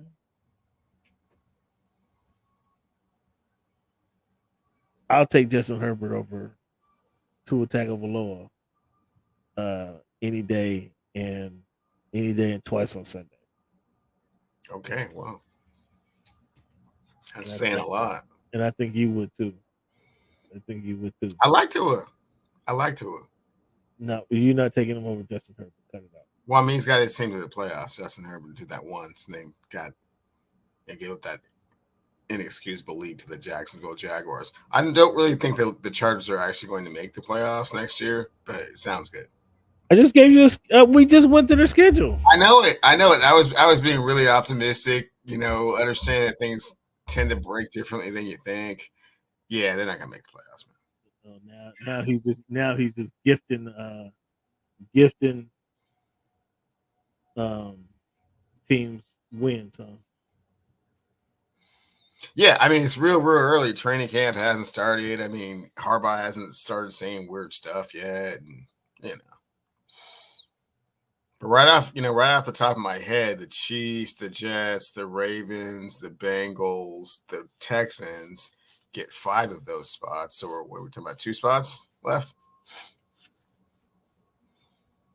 So one more time, you AFC playoff team. Would you say the Chiefs, the Bengals? Off the top of my head, the Chiefs, the Jets, the Bengals, the Ravens. Stop it. The Jets are not a playoff. And the Houston Texans. So that's 5 teams. Haven't really talked about the Steelers. Haven't really talked about what the Colts might do. Come on, Colts is not in the playoffs. The Colts are gonna have a rookie quarterback. He's not a rookie quarterback. He played He last. is. He played 5 games last season. He's a rookie quarterback. Okay, so he's not a rookie. He played NFL football last year. Otis, you want to know what the playoff or what the Thanksgiving Day games look like? The Bears at Lions. Woo! Now we talking. That's rough. Now we talking. Yeah. Now we talking. We've been waiting for the Lions. Not only we've been waiting for the Lions to with that one, I have no idea what's going on with that one, but that's must-see TV right there. That's gonna be a good game right there. Yeah. Giants at Cowboys. Cowboys. Cowboys easy. It should be a Cowboys easy win. We don't know what the quarterback is going to do. We don't know. The Miami Dolphins. Those are the only 2 games? Packers. No, the Miami Dolphins at the Green Bay Packers. Ooh. Okay. I think that a little colder. Yeah, I think I gave the Packers that win. So those 3 games. So we got. I mean, you could take a break from the family. You definitely got a good morning game to watch. Take a break and go have dinner and celebrate. You could travel, go over to your aunt's house, go over to your grandma's house during the Cowboys Giants game, and then be home to tune in for the Dolphins versus Packers. That's a good slate of games on Thanksgiving Day, right there. Right? Those 3 are marquee. Like I said, the middle one's not marquee. That's just the Cowboys. But it's the Cowboy game. You get plenty. That'll be on every TV in the country. That'll be on every TV in the country, whether who's watching it or not. But that'll certainly be on. Yeah. Okay. To see if the NBA you think the NBA try to throw a game in on November on Thanksgiving Day? The NBA doesn't play dirty pool, huh? Well, it doesn't work the other way around, Cam. You can't impose your will on the biggest television entity that there is. The other way around, you can do that. But yeah, you can't just say I'm going to steal some viewers from the NFL. It's hard to do. All right, fans, give us your thoughts on the schedules. We went through the schedules for the Miami Dolphins, for the Seattle Seahawks, and the Chargers. Which ones do you agree with, and which ones don't you agree with? Do you agree also that Thanksgiving Turkey Day that's on May 15th? That looks like a good schedule for Turkey Day. A good schedule. I mean, that to me that looks like a good schedule that'll get you sitting down in front of the TV. Need a break, man, or you want to keep rolling? Let's keep rolling. Fans, each and every week, man, we bring you guys something, a little history lesson. This show or this segment I like to call This Week in History, where we talk about some things that have happened in history that may have been forgotten, overlooked. Maybe you just don't remember. I don't know. One of the 2. One of the 3, actually. But nonetheless, we just want to highlight some of the things that happened before us. 1826, Cleveland 518. Josh Rushworm became the first African-American college graduate in recorded history, receiving his degree from Bowdoin College in Maine. May 15, 1911, Kappa Alpha Psi was founded on the campus of Indiana University. Surprised that Indiana got the first fraternity. Are you a member of fraternity, Cleveland? I am not. Did you join? Okay, like me. 5/15/1918, Cleveland. Henry Johnson was ambushed, taken into custody, single-handedly managed to kill four soldiers, and rescued 20 others. He was awarded France's highest military honor, the Coup de Guerre, making him the first enlisted American soldier to win the medal. May 17, 1875, the first meeting of the Kentucky Derby is won by Oliver Lewis, an African-American jockey riding a horse Aristides, 1875. Cleveland, May 17, 1954, U.S. Supreme Court ruled on Brown versus Brown, or Brown versus Board of Education, excuse me. The landmark decision was declared that segregation in public schools was unconstitutional. The unanimous decision was read by Chief Justice Earl B. Warren. That was 1954. 5/8, 1968. Dr. Patricia Bath, an anthropologist from New York, became the first African American woman doctor to receive a patent for a medical invention. She patents a method for removing cataract lenses, transforming eye surgery using a laser device. This is 1968. May 14, 1963, Arthur Ashe becomes first African American to qualify for the U.S. Davis Cup tennis team. Cleveland, a little trivia here for you. Name the 5 guys with 500 home runs, 600 doubles. 500.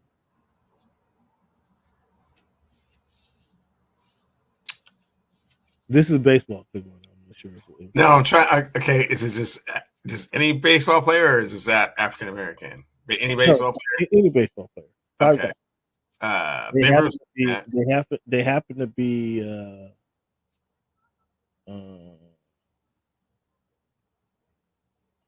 3 international, 2 black guys. 3 international, 2 black guys. Barry Bonds. Is that your answer to every incredible statistic starts out with Barry baseball Bonds. trivia? Yeah, every incredible statistic starts out with Barry Bonds. Yeah. You think like Wilt or something? I mean, that just goes without saying. Hank Aaron. Okay.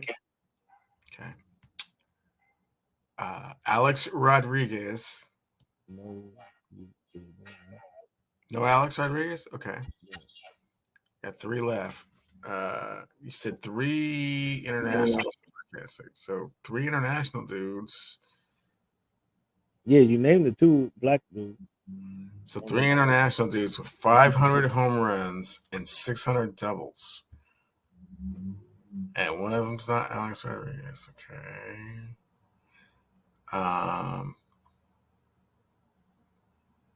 Sammy Sosa.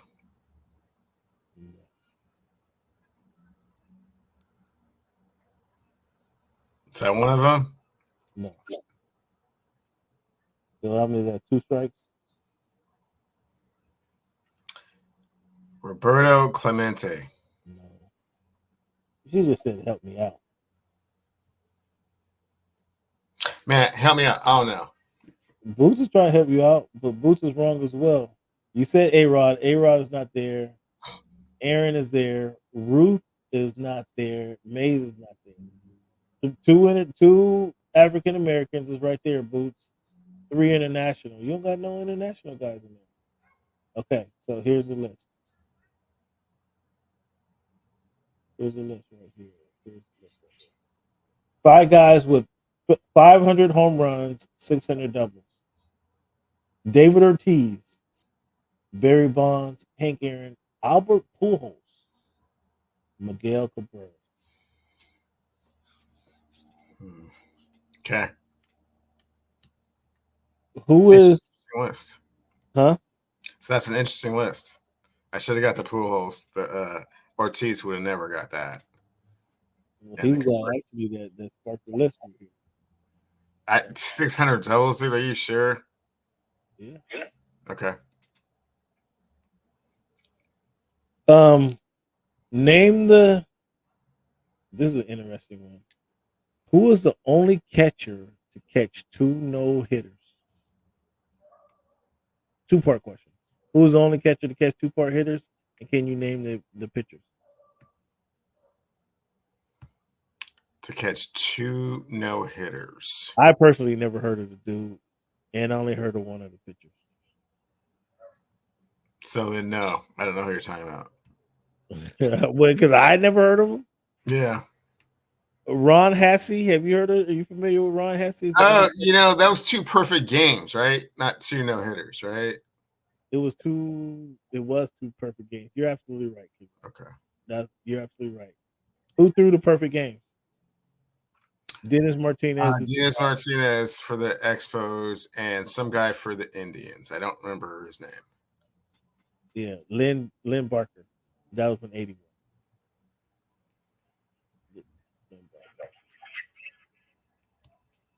All right, Cleavon, were you part of the 2.1 million viewers who watched Caitlin Clark's debut? What were your thoughts? Give us your breakdown of her debut. There was NBA playoff basketball going on, so I didn't really watch a whole lot of it. I turned periodically. The Pacers and Knicks were playing. You weren't watching the Pacers.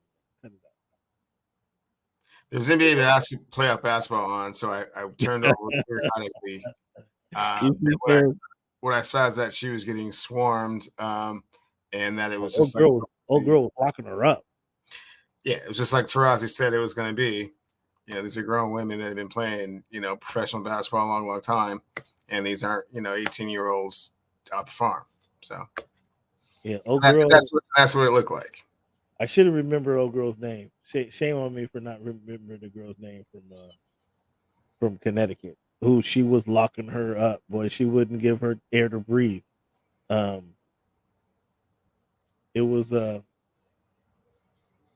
can she get better? Sure. I'm still, and I've asked a lot of people this, both coasts back in LA, people who cover women's basketball. Like, what is it about her that has captivated everybody? People are putting her in conversations with, Tiger Woods changed the game. He brought a lot of eyeballs to baseball, but Tiger Woods brought a lot of eyes to golf. I don't think nobody was eyeballing Tiger Woods until he destroyed the field in the Masters back in 1997. Tiger Woods was a prodigy when he went on the Mike Douglas show. Well, okay, fair enough. Yeah, fair enough. When he was 4 years old, yeah, fair enough. I got you. But until he blew away the Masters, no, man, that's such a ridiculous comparison. Tiger Woods was like an amateur, like made the cut as an amateur. But was the question, what is he going to do? National champions at Stanford. Why is Cleveland? But what I'm saying, I'm not saying Tiger Woods wasn't good until he won the Masters. That's not what I'm saying. He didn't take the world by storm until the Masters was not the Masters. Was that his first Masters, I think, in 97? It wasn't even a competition. He won it by 20 strokes or something like that. That's what I'm saying. That's when it caught fire. That's when all of a sudden African, that's when my uncle started going to the golf course. It wasn't when he was at Stanford. That wasn't the case. That you weren't watching golf. You weren't watching Tiger Woods at Stanford coming out like this is going to be the next guy. You weren't doing that, Cleveland. Don't even give me that. Not saying he wasn't good. Not saying people in the golfing world didn't recognize his talent. That's not what I'm saying at all. I'm saying when America or the world recognize that this guy is the next thing and that he's going to be dominant is when. Correct me if I'm wrong. It wasn't before the Masters when he just blew away the field. Because I can tell you that's when I turned it on to be like, is he gonna fall? I think that would be better to say that's when you turned it on. Yeah. I'm a sports fan. I would venture most of America is not far from when I turned it on. I'm gonna venture to say, Cleveland, that you did not go get any golf club because I don't know. I disagree with you. Tiger Woods is the athlete of the decade and has been on a lot of people's radars again for a very, very long time. Caitlin Clark does not fall into the Tiger Woods category by any stretch. So the comparison was that some people just catch lightning about Tiger Woods being one, the Williams sisters being another. I just don't understand like the hoopla because there's been great women's basketball players before her. And we talked about it already. We talked about Candace Parker came in and won the Rookie of the Year. She won the MVP of the season. She's not going to do that. I highly doubt that Candace Parker. Let me ask you, Cleveland. Let me rephrase this statement. What would be an acceptable season for Candace Parker? She'll probably win the Rookie of the Year because she's the most notable woman player, right? Is she going to get her team to the playoffs? Is she going to win a championship? Which of those? I don't think she's going to do either one of those things. And like you're saying, I think it was. I'm sorry. You don't think she'll be Rookie of the Year? Oh, I'm sorry. You said playoffs and championship for the team. Yeah, she'll be Rookie of the Year for sure. Okay. So fans tuning in, Boots, Otis, when did you guys start watching golf? When did Tiger Woods catch your purview? Was it in that Masters of 1997 or prior? Just for shits and giggles. Are you how interested in seeing? So, are you going to watch any of Caitlin before we move on? Caitlin, or will you tune in to watch any of Caitlin? Yeah, I think there'll be some compelling matchups here or there. It kind of depends on what's on television, Cam. I mean, will you go to is it Key Arena? It's not Key Arena. What is it? Climate Pledge? Will you go to Climate Pledge when the Fever come to town? It's not moved him. He is not moving. He's not going across town to watch it, huh? If someone gave me some tickets, I would probably, entertain the idea. I'm not like waiting in line to see it or anything. No. I started watching very casually, started in the early 90s. Okay, that was pre-Tiger. Early 90s was pre-Tiger. Okay. All right, fair enough. So Cleveland says he's not traveling across town to go watch Caitlin. He's not getting on the bus or fighting parking at Climate Pledge Arena to go see Caitlin. Okay, Cleveland. I mean, if I get really great seats, I mean, who's going to pass that up? Really? I mean, it's the phenom, it's the new sensation. So if it's that scenario, then yeah. But yeah, I'm not like marking it on my calendar like must see TV. Not just yet. No. Are you interested in seeing Tom Brady on the Fox network as a broadcaster? No, broadcasters don't add that extra dimension to the game. Boo's got a spot for you, Indy. Oh, Boo's, good looking. Appreciate that, man. If I got a foot on the wood, man, yeah, for sure. Oh, look at he's thinking Mike Wortman. He don't want it. If his feet ain't on the wood, it's no good. Listen to this guy. Yeah, the wood for sure. Yeah, no, not particularly. The broadcasters don't move, so you don't tune in to watch the broadcast. No, I do not. You have to like go kind of above and beyond to like get me to like really like listen to what it is that you're saying.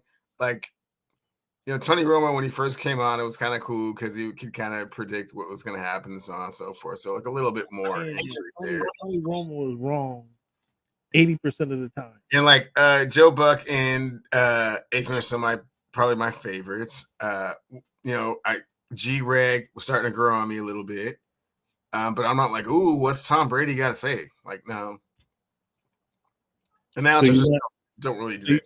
So you're not seeking an announcer for the game, is what you're saying. Yeah, I mean, we had our John Madden, right? I mean, we've kind of had our the pinnacle of this, and so it's like, what are you bringing to it?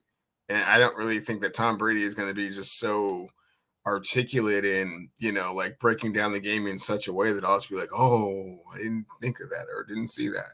So fair enough. It'll be interesting to hear what he has to say. Obviously, they're paying him like 30, close to 40 million a year to do this, so it'll be interesting to see. But I'm not seeking out. Like it'll be the games and who's playing more so whether I watch that game and pay attention to that game. You know what I'm saying?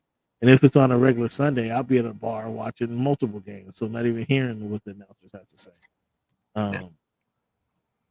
Yeah. So I'm with you. I'm not hanging on his every word like everyone else. Like, ooh, I kind of an announcer can enhance the game. It's there's only a few announcers I think that can detract from the game, but they can certainly announce the game. Like, I don't care to hear Grant Hill talk. I don't care what a kind of a outstanding citizen he is, how he's been around the game for so many years, how his parents are so strong-minded. I don't want to hear Grant Hill. Grant Hill is. What do you got against Grant? I don't have any. Well, I do have something against Grant particularly, but I don't want to hear him talk. We were at. This is almost as interesting as Snoop not making your top 50. Well, no, this is a little bit closer to home with Grant. Oh.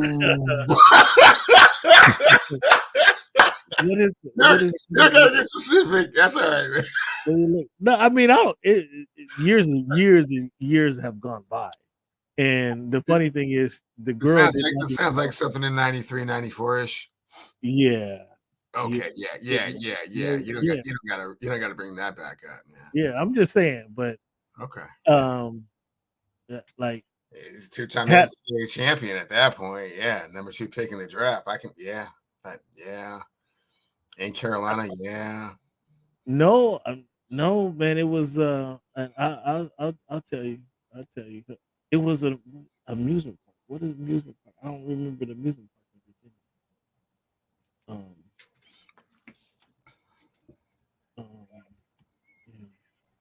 I remember I'm sorry. I want to say Great Adventure, but I'm not sure.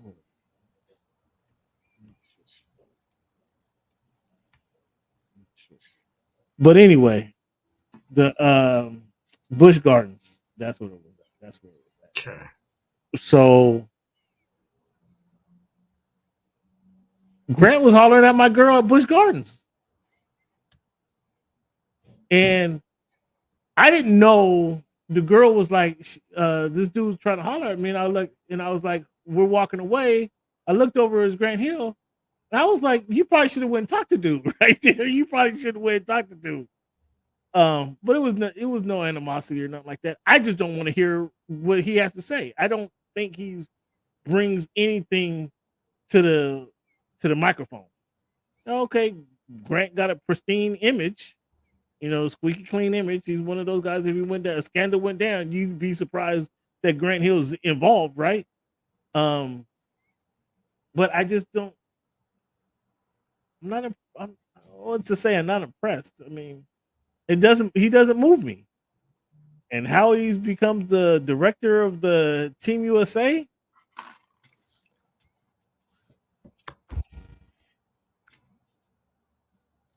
Did the advisor, Coach K, get him that role? I don't know. You tell me, Cleveland. Cameron, I am not going to broach the Grant Hill subject. Oh. Okay, I'm not the only one. Okay, good. No, this sounds much more deep rooted. I was about to say I just got picked up a Grant Hill jersey to add to my collection. Filthy. Oh, okay. And he's the guy that launched my betting career. So. See. So I have a very different opinion of Grant Hill. I see. It's okay. I mean, we don't have to agree. Like, I mean, I know you're still learning this sports thing and competition and teamwork and all that. I know you're still learning that. I've been teaching you that along the way. I understand, but Busch Garden language. I understand. I understand how that could rub a fellow the wrong way. No. Again, if you heard the story, I actually you probably should have went and talked to dude right there. Nonetheless, no, we were just talking about broadcasters, and that came up. Like, I'm with you. I agree that broadcasters can. I mentioned it. Broadcasters can enhance the game. They actually help a lot more in basketball than football. I mean, there are certain commentators that, like, for example, I like Mark Schlereth. Like I think he's pretty good. Like he breaks it down from like a different kind of a perspective. Sure. And certain, I like Moose. Moose is pretty good at it. Moose is great. Moose is great. Yeah. Yeah, but there's some that you're just kind of like, I saw that.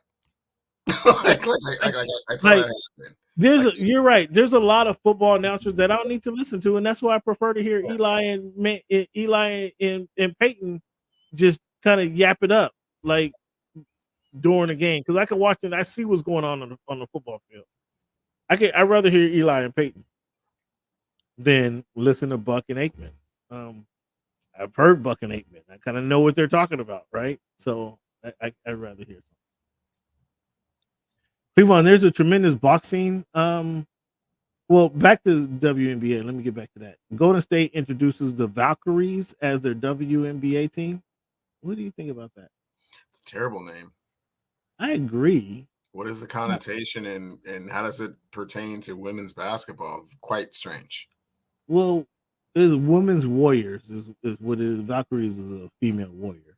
But it just doesn't. Valkyries? Like that just doesn't roll off your tongue. Like, I mean, maybe that was a purpose of it. Had a lot of time to think about it, which makes it even more disappointing, right? Yeah. That one just doesn't roll off your tongue. I'm kind of disappointed.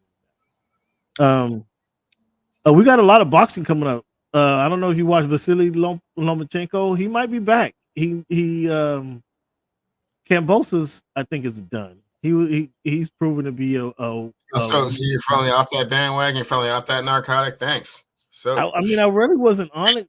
Waiting forever for you to get off of that. That's great. I mean, the way he beat the shit out of Taylor, I thought he was turning the corner, and since then he just hasn't done much of anything. Haney beat him twice. Lomachenko just knocked him out with a gut punch. Lomachenko just knocked him out with a gut punch, and Lomachenko, a lot of people are saying, is over the hill. So I don't know if that was a fight over the weekend. I actually just saw the highlights of it. And who was one that put him over the hill? Who put Lomachenko over the hill? Devin Haney? Well, yeah. It was before that when he got his title took. For who you want to say? Oh, come on. You're not going to go to T.O. You're not trying to bring up T.O., are you? Female. Oh, my goodness gracious. That chump. Kambosos might beat T.O. In fact, he already beat T.O. So he that's who Kambosos need to go see. Well, female's a champ. I'm sorry, I got you sidetracked. You said there was some other big boxing stuff coming up. Lineal this weekend, WBC lineal champion Tyson Fury takes on Alexander Usyk, who is WBO, IBF, and WBA unified champ on Saturday. So this is a heavyweight championship in Saudi Arabia. Now, I personally don't buy the lineal championship, but I was corrected. So this is the first time the winner of this fight will become the unanimous champion, the first time since Britain's Lennox Lewis was named unified champion. Now, I asked, the lineal champion is supposed to be the man who beat the man who beat the man who beat the man who beat the man. And so this goes back, Tyson Fury will tell you, this goes back to the age of Jack Johnson. Well, come on, guys.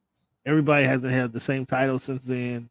There's been wins and losses. How do you become the lineal champ? Like, that lineage would have seemed to have lost its luster to me, in my opinion. And I asked Lennox Lewis about that. He's like, no.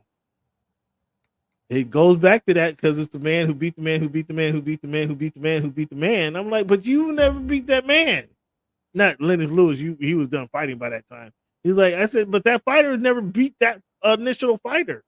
Like, it's gone through stages, and it seemed like it would have been diluted. He's like, no, it's actually a thing, and it's I can only debate with Lennox Lewis so long, right? And I can only just do 6'4", even though he was well retired by then. But 6'4", 250, 60 pounds by then. Like, he was cool enough to have the conversation with me, but to the point where, like, once he says no, it's actually a thing. Okay, you, I can't argue with this.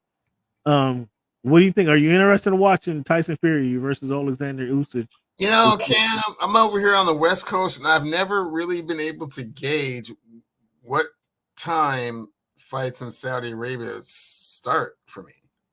So it'll be on. If it's not on early afternoon, it'll be on right around 8 o'clock for you. Like 8 o'clock in the morning? No, 8 o'clock p.m. No, they're gonna put if it's not on in the afternoon, if it's not on like 5 or 6, it's gonna come on around 8 o'clock for you. Because it comes on, it'll be on about 10 here, unless it comes on earlier. That's when they're not gonna do a Saturday morning fight because Saudi wants American viewers, and they're actively seeking American viewers.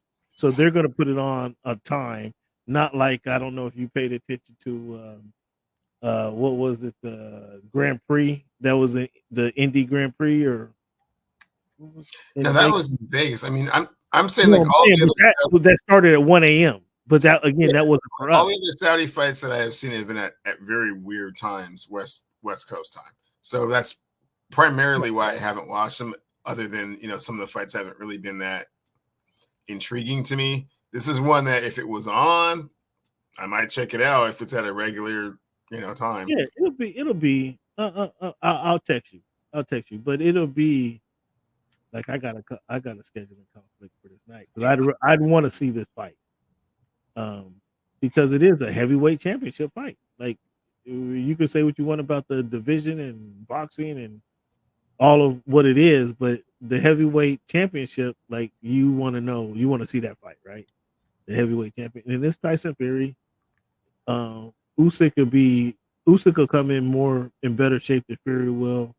Fury just has a lineage, and he's shown that he can turn it on. He can fight with the best of them. He's shown that. And he can also show that a UFC dude can, beat him up pretty good. I miss fights that were outdoors. Oh, wow. Say that, Boots. You go back to Duke who can fight. Yeah. That's boxing history right there. That's like you talk about when they used to fight in Caesar's Palace parking lot. 98 degrees outside on a Saturday, Let's get it in. So we got Shakur Stevenson. So that's the fight this weekend. Shakur Stevenson will defend his lightweight championship, his lightweight world title against Armenian Artem Haritunian on Saturday, July 6th. So you already hear how that fight's gonna go. You don't even know that person's name. What's the next fight? I challenge you to pronounce his name. Armenian, but Armenian. If he was somebody, we would have figured out how to pronounce his name by now. Yeah. That's July 6th. And that's on the same fight card. Keyshawn Davis fights Mexican Miguel Mandano. Keyshawn Davis is an up and coming fighter. Like, he probably should be fighting Ryan Garcia next. That's where he is at. In July, we got Jerron Boots Ennis fighting Cody Crowley. They're fighting for the IBF welterweight championship in Philadelphia. Considering that's in July, considering potentially going for as this would be Boots' first title defense. They're fighting. Boots has the belt that Errol Spence had because Errol Spence didn't want to. Well, once Crawford took the belt from Errol Spence, Crawford didn't fight Boots, so Boots was next in line. So Boots has that belt, and they're fighting for that. And that's in July. June 15th, before that fight, June 15th, Gervonta Tank Davis is fighting Frank Martin on June 15th in Vegas. So that's going to be a good fight. It's not only going to be a good fight, it's going to be a good fight card because David Benavidez is fighting Alexander Govsdok on that same card. So that's going to be a really good contest on the 15th. So that'll be a good one. So we got some good boxing is heating up for 2024. Even though Cleveland has a lot to say about boxing, boxing is heating up, and we've got some good fights that are worth seeing. So fans, there's your fight card. I mean, Shohei is knocking the leather off the ball. Isn't that how they say it? Knocking the paint out the ball these days. I mean, you want to give us a Shohei update, or should I don't do Shohei updates. Can't. Okay. All right. Well, I'm gonna allow you to do a Mariner minute this week. The Mariners 24 and 20. I mean, just above 500. 54% winning percentage. 5-5 of the last 10. They were 6-4 last week, so a little slippage there, but they still, as of now, they're holding off the Metro League. We'll talk about the Mariners. Oh yeah, Mariners in first place. Once again, have the best pitching staff in baseball. Need to get a big bat in the middle of the lineup, score some more runs. You know, most basic boxing name ever. No kidding. Right up there with Joe Louis. Yeah. I mean, but who was Joe Louis? I mean, come on, a name don't make the fighter, does it? Steve, John Smith might as well be saying. But no, the Mariners are playing better. The weather's heating up here in Seattle, which helped out get the win this afternoon. Very big East Coast road trip coming up. Baltimore, Toronto, and New York. So we'll see how that looks. We'll see how they look after they come back, I should say. Are you happy with the production from the manager now? I mean, are you done complaining about the pitching? I mean, what? No, I've never complained about the pitching. They still can't hit, and they still need to get a big bat in the middle of the lineup. The defense has improved. I'm a little concerned with the way he's using the bullpen. He uses his closer for 2 innings instead of 1. It's gonna wear on the team come July, August when they really, really need him to do some things. So hopefully not too much more of that, but get some other relievers with healthy arms. Matt Brash blew his arm out, which is a big contributor to the bullpen, and just get more hitting, man. That's all I can say. Oh, so how do you do that? I mean, what you trade top tier pitching for elite hitting, elite power hitting.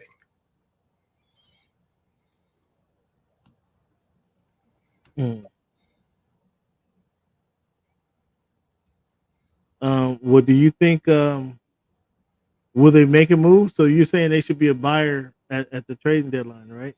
Will they make a move, or what? No, they won't, because they're cheap, and they're going to continue with the same narrative that just want some hitters that understand how to control the zone, and they're looking to the future. They don't want to mortgage the future for the present, but I don't know how many times you're going to have the best pitching staff in baseball. So, and do they have arms on sitting back, even if they trade some of these guys, or? They have a guy down in AAA that when he was up here, he was the number 5 starter, and he did just fine. Did great. 5 teams above 500. I mean, that's yeah, it's kind of like top tier teams, and then everyone else is kind of very average, kind of middle of the pack. Teams will begin to separate themselves. Right now, it's a lot of Dodgers, Atlanta. So yeah, we're 50 games into the season though. I mean, we're about 25% through, about 40 games, 40-ish. Yeah. So that'll be interesting to see how things transpire, right? They're still warming up, right? Cleveland, they're still warming up this season. I mean, Julio's still warming up. I mean, he's starting to get better. Can already see he's a very slow starter. This has become a habitual thing at this point. So this is the 3rd season of starting really, really slow. So he's starting to heat up, but again, they depend on him entirely too much to drive in runs, and without his production, they leave a lot of runners on base. and eventually that will catch up with them. So until they get someone that can kind of, clear the bases, it's just going to be a lot of, 3-2s and 4-3s that just, that are going to sound very painful after a while. Okay. Well, we'll see how they finish up, man. Maybe hopefully they stay in contention past the All-Star break. I mean, we're about 6 weeks from the All-Star break. Let's see if they maintain this pace. Well, yeah, roughly. No, well, 6 weeks, about 8 weeks, about 2 months. All-Star break is usually right around the 4th of July, right? About mid-July. They're pushing it back now because it was the 4th of July, so they're pushing it back even further. Like the NFL starting later in the year. Oh man, by the time the NFL's done, it's gonna be March before that season's over. They're gonna play in Super Bowls in March. All right. Well, let's see if the M's, if they're able to stay up, and then we'll give you guys a Shohei update. Last week he was leading the league in multiple categories. Let's see how he's doing next week, because Cleveland gets kind of bored and tired of hearing Shohei is the best in the world, but I mean he keeps proving it week after week. So we'll give you guys an update here in a few weeks. Fans, I want to thank you guys for tuning in to the Voice of the Fans podcast. Let's give Cleveland a round of applause for being here tonight. I want to give our callers and our texters a shout out. Otis, Boots, thank you guys for being part of the show. SB, Clint, appreciate you guys' contributions as well. Fans, not only do we play our number games at the beginning of the show, we give you the history lesson in midway through the show, but I also like to leave the show with the motivational quote. Something you guys can take with you guys and just kind of give you some encouragement throughout the weekend. Thank you, Booth. Thank you again for being part of the show today.